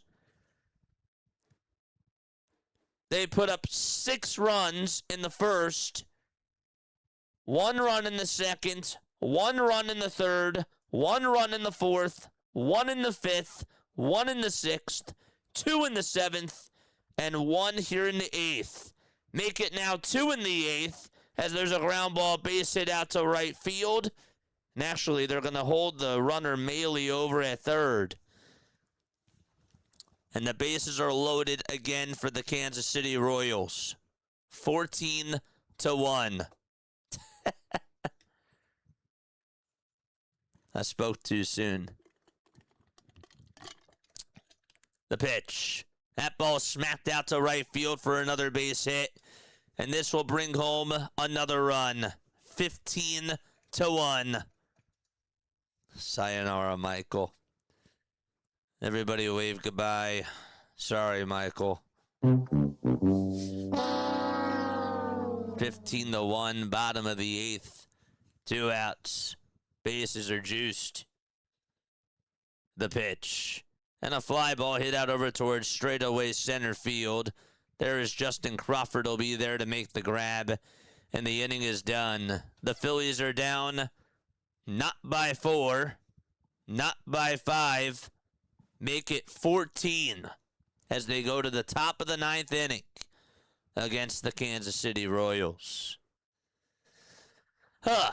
Man. Man, oh man. It is really good to see everybody that is still tuning on in. I love you all so much. We still got a post-game show to do. Absolutely we do. Make sure that you guys stay on for that. And I better hear phone calls.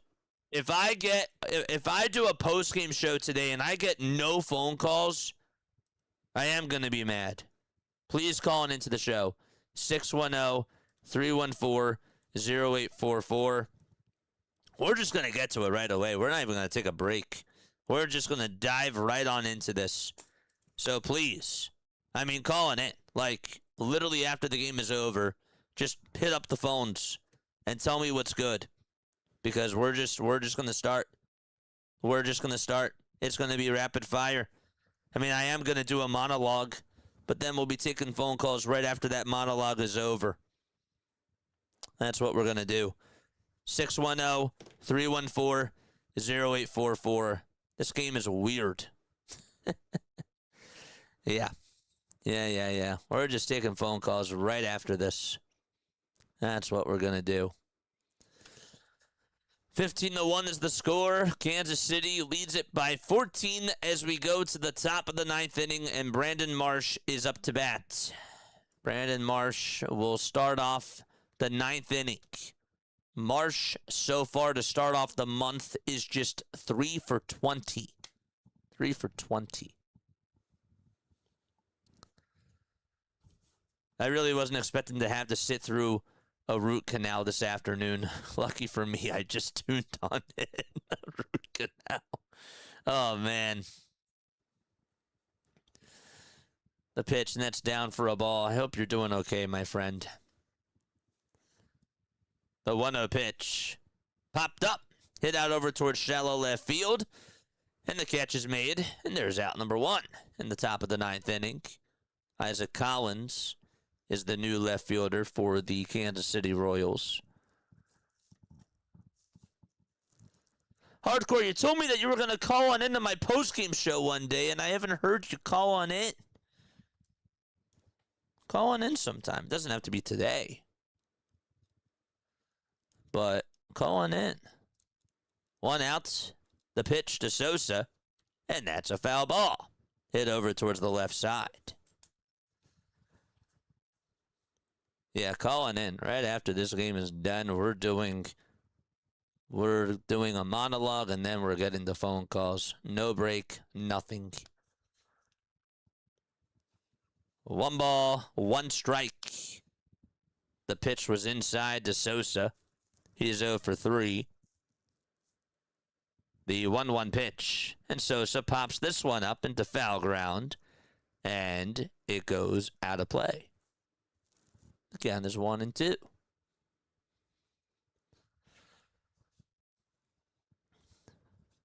So we got 1 out in the top of the 9th inning.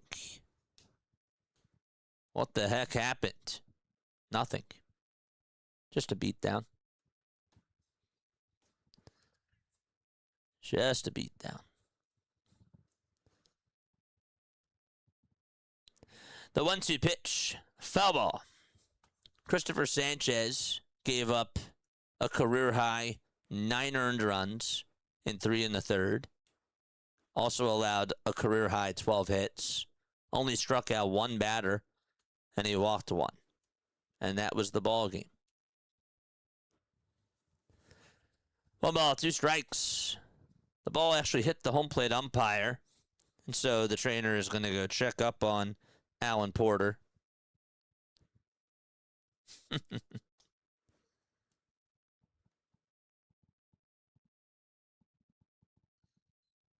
22 hits for the Kansas City Royals.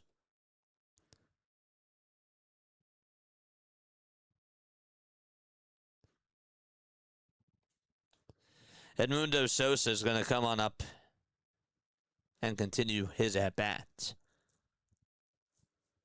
Quas gets set at the belt.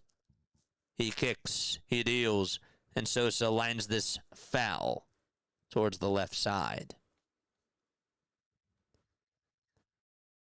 6 of those 9 runs that Sanchez allowed were in the bottom of the first. He got beaten up today. Kyle Schwarber also got ejected in this game. 1-2 pitch, grounded over to third, and the throw over to first is in plenty of time for out number 2. Luke Maley hit his first homer of the season off of Sanchez in the bottom of the first. That made it 6-1. They've scored in every single inning. Sal hit a homer in the bottom of the second. Tolbert had an RBI double in the bottom of the third. Thomas had a solo home run in the fourth. Tolbert homered in the fifth. Marte had an RBI single in the sixth. Caglione had an RBI single in the seventh. Lofton had an RBI ground out in the seventh. Massey had an RBI single in the eighth. And Caglione had an RBI single in the eighth as well. Here's the 0-1. And that's outside. And that's actually going to be called strike 2. So the Phillies are down to their final strike. It's 0-2 to Bryson Stott. And the 0-2 pitch is up high and away for a ball. Phillies still have one ABS challenge left.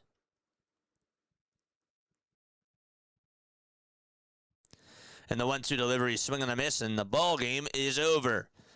The Royals washed the Phillies away and beat them by a final score of 15-1 at Kauffman Stadium in ugly fashion. And so the next Phillies game will be tomorrow night at 7 o'clock p.m. Eastern Time. Tyler Tolbert ended up going 5 for 5. And Tolbert actually became the first player ever to go 7 for 7 versus the Phillies in a series since Stan Musial did it in 1948. Ended up going 2 for 2 yesterday. So, yeah.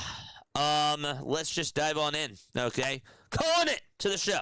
610-314-0844. Before we do calling in though, and we do take call-ins. Yes. This game was annoying. This game was not good. This game was uncompetitive. This game was over right after the first inning was done. Christopher Sanchez did not have his stuff. Obviously did not get help from his defense, and that was annoying. That was frustrating. But here is what really frustrates me the most. While I said what I said about how these games happen, and sometimes your team just doesn't go out there and win a series. We've won a lot of series under Don Mattingly. The thing that really annoyed me today, though, was that they allowed a run in every single inning.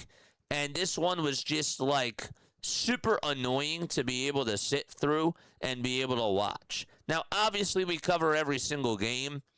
But this, to me, the thing that was unacceptable today was that they just could not hit with runners in scoring position. They left 15 men on base. I don't care how bad of a day you have. 15 men on base is unacceptable. That is unacceptable. And that part really just made me fuming on the inside.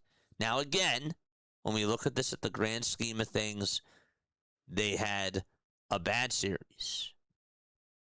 And they have not lost a series. Let's actually dissect this. When was the last time the Philadelphia Phillies lost a series? I'm going to actually go through and do the math right now.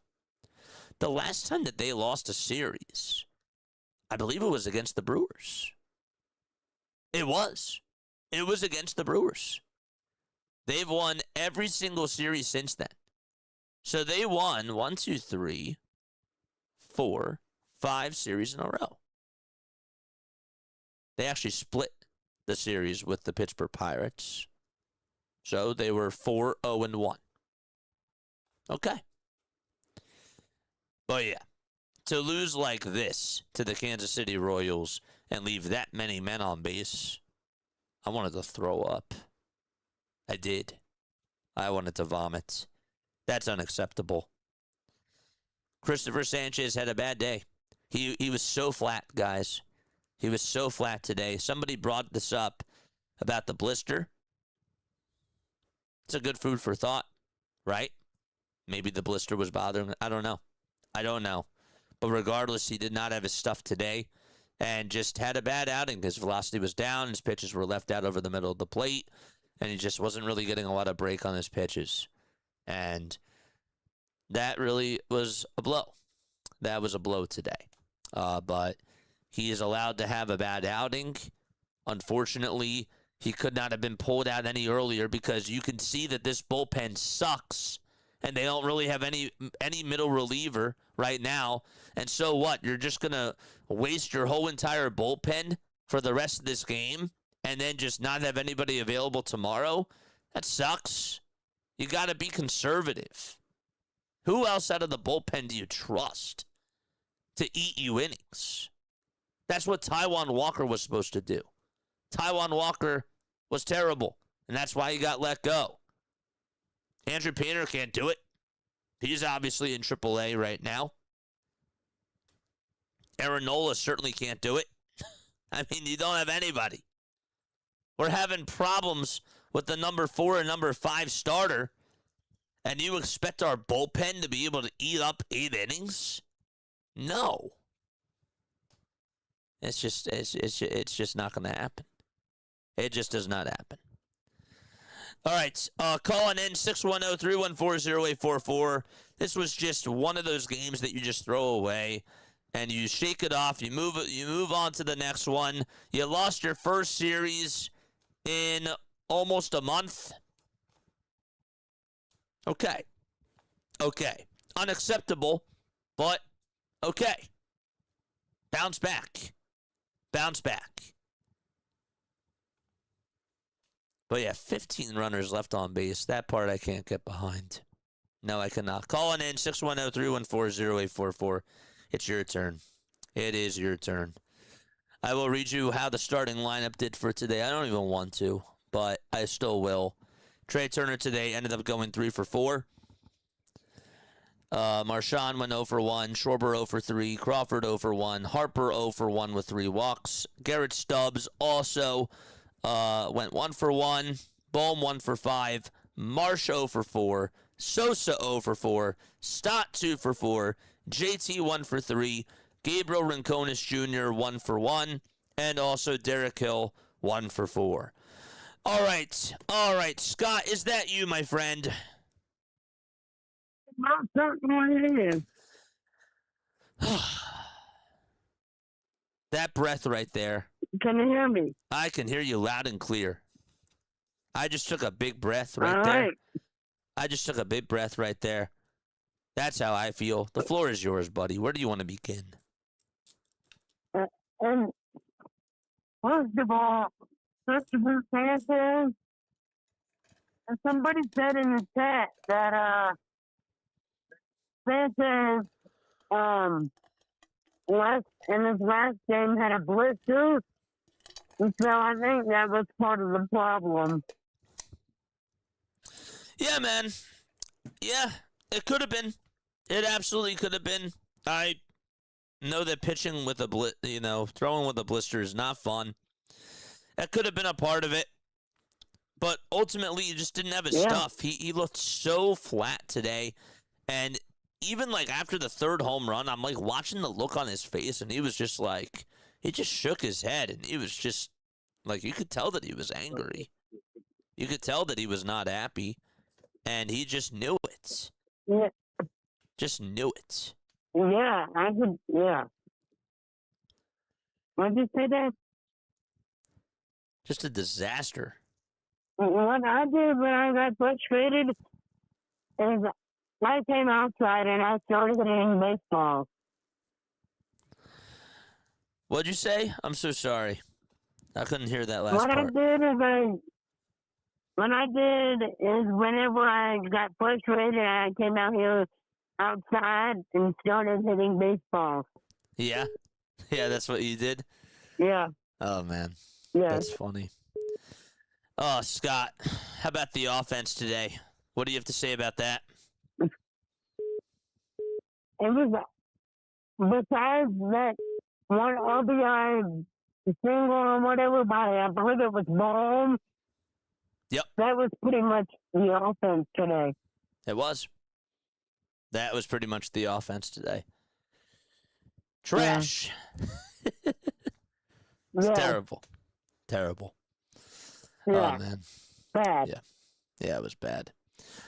What are your thoughts heading on into the series, though, man? Do you think that they can take 2 out of 3 against the Reds?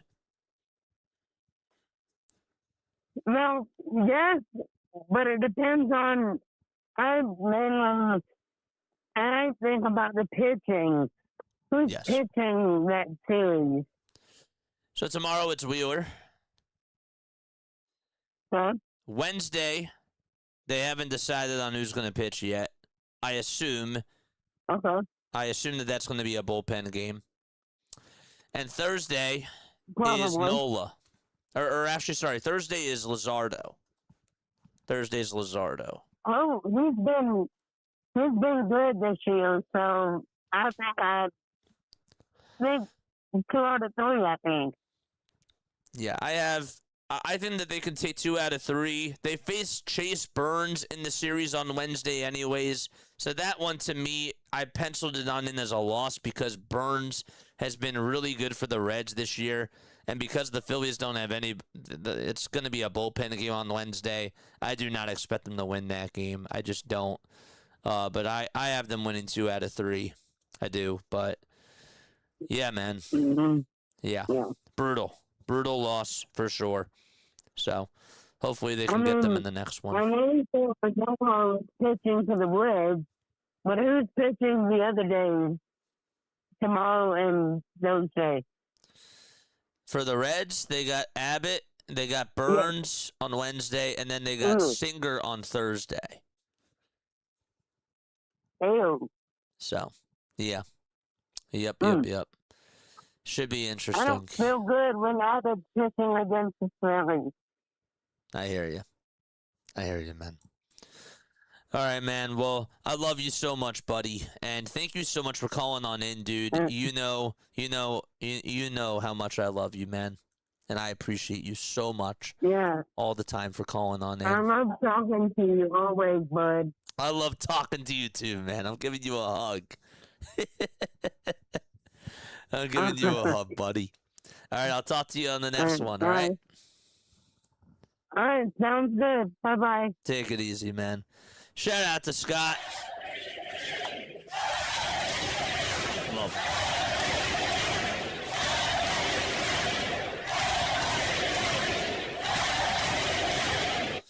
I love him, man. He's a great dude. He's a great dude. And, yeah, I don't really feel good about Wednesday, but I still haven't taken 2 out of 3 in the series against the Cincinnati Reds. But today was a joke. Today was an absolute joke. They just wet the bed on all cylinders today, and they made a joke out of themselves. But, yeah. It is what it is. With all the problems the Phillies have, do you consider yourselves lucky to be 9 games over 500 now? Or do you think that your team could be even better than it is now, not even being funny, just serious? Look, I think that the National League is stacked. I do. The National League has some really tough teams. The Nationals' offense is good. The Pirates' offense was really good.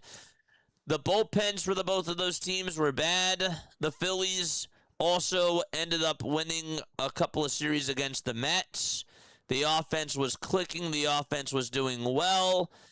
And this series against the Kansas City Royals, they just had a bad series. I think that what they've done has been really good.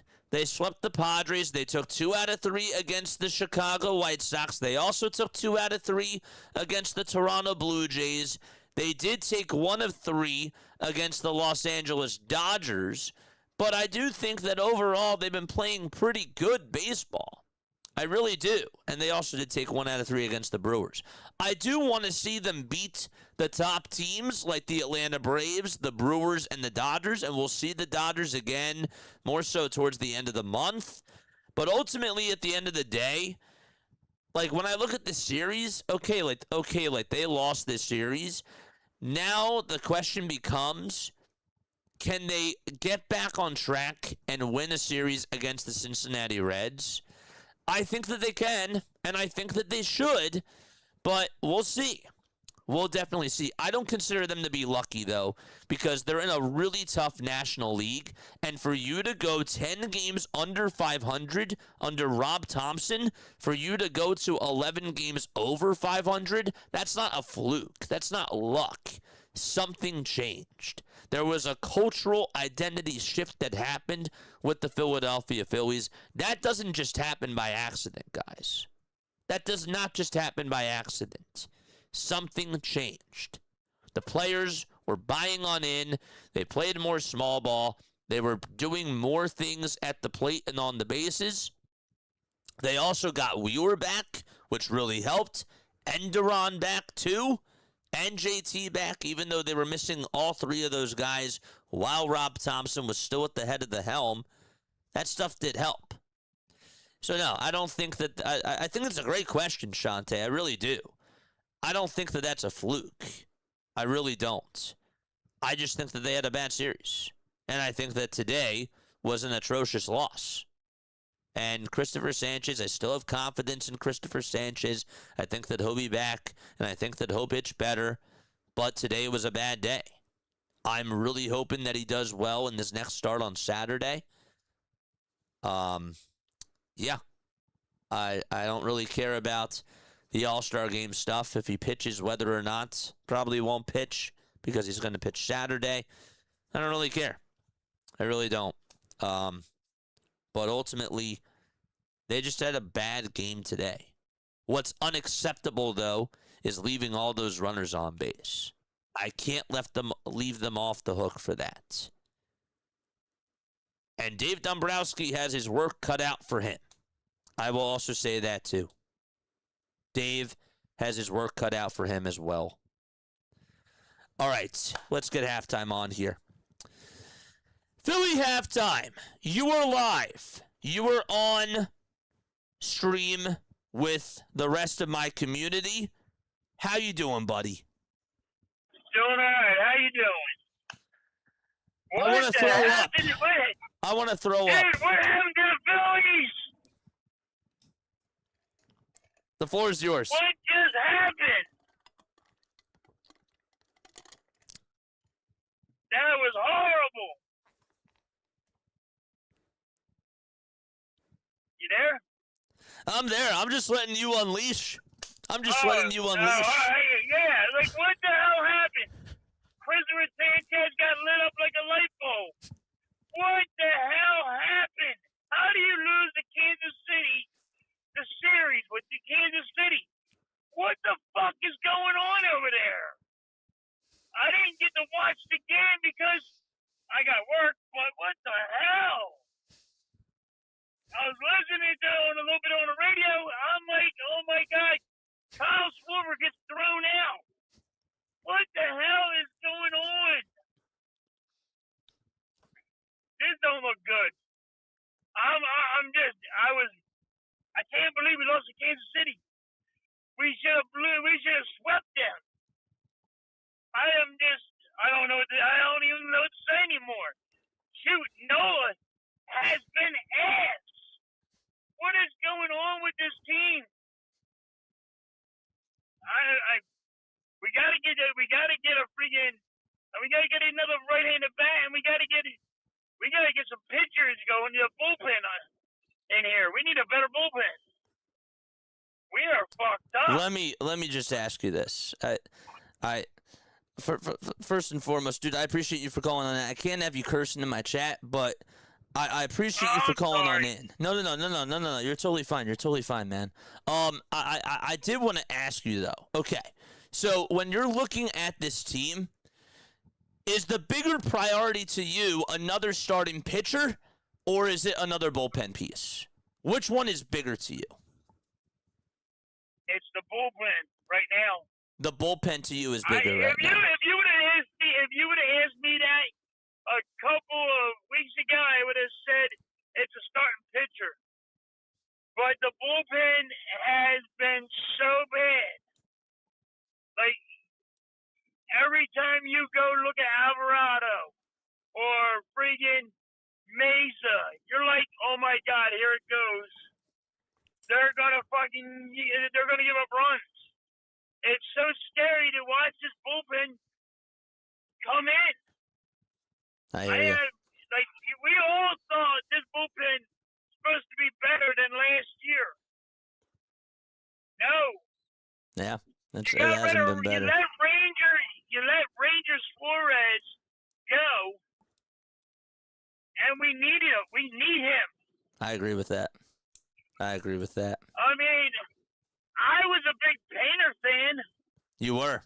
You were a huge Painter fan. But here we are. Everybody knows it. Everybody should have looked at him and said, hey, he don't have it no more because maybe the Tommy John surgery, and traded him. Now we have nothing to trade. We can't go get an arm. You didn't want him to be traded, though, halftime. You didn't even want him to go. You wanted to keep him. I did. But you did. He is after that Tommy John surgery, he's never going to be the same. Apparently.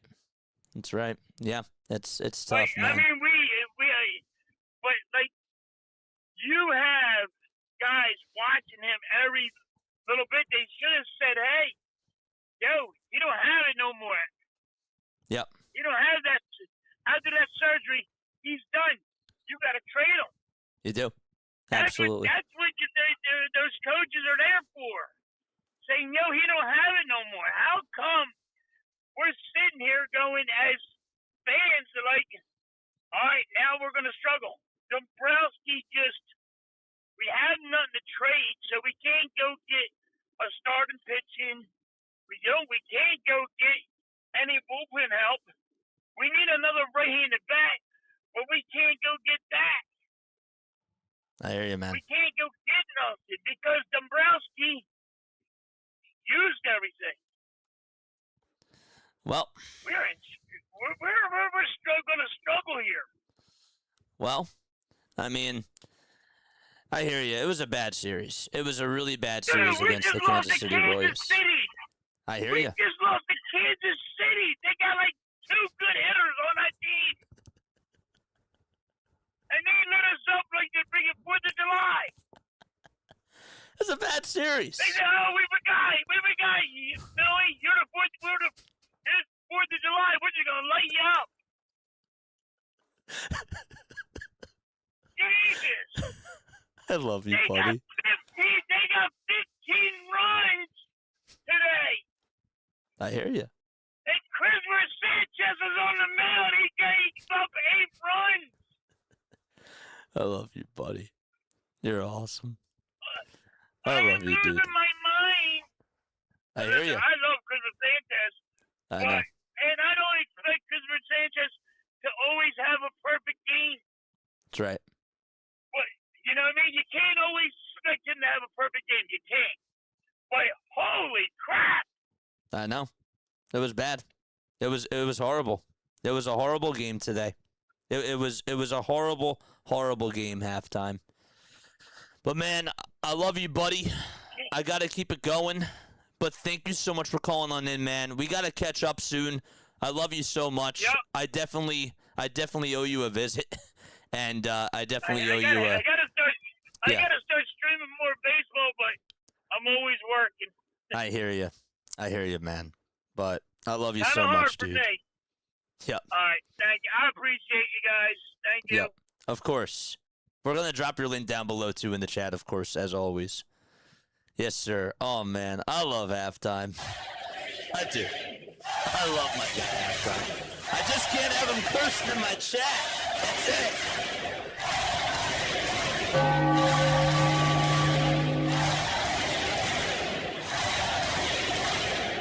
I needed that. Oh, I definitely needed that. Halftime always brings in that passion, and I love it so much.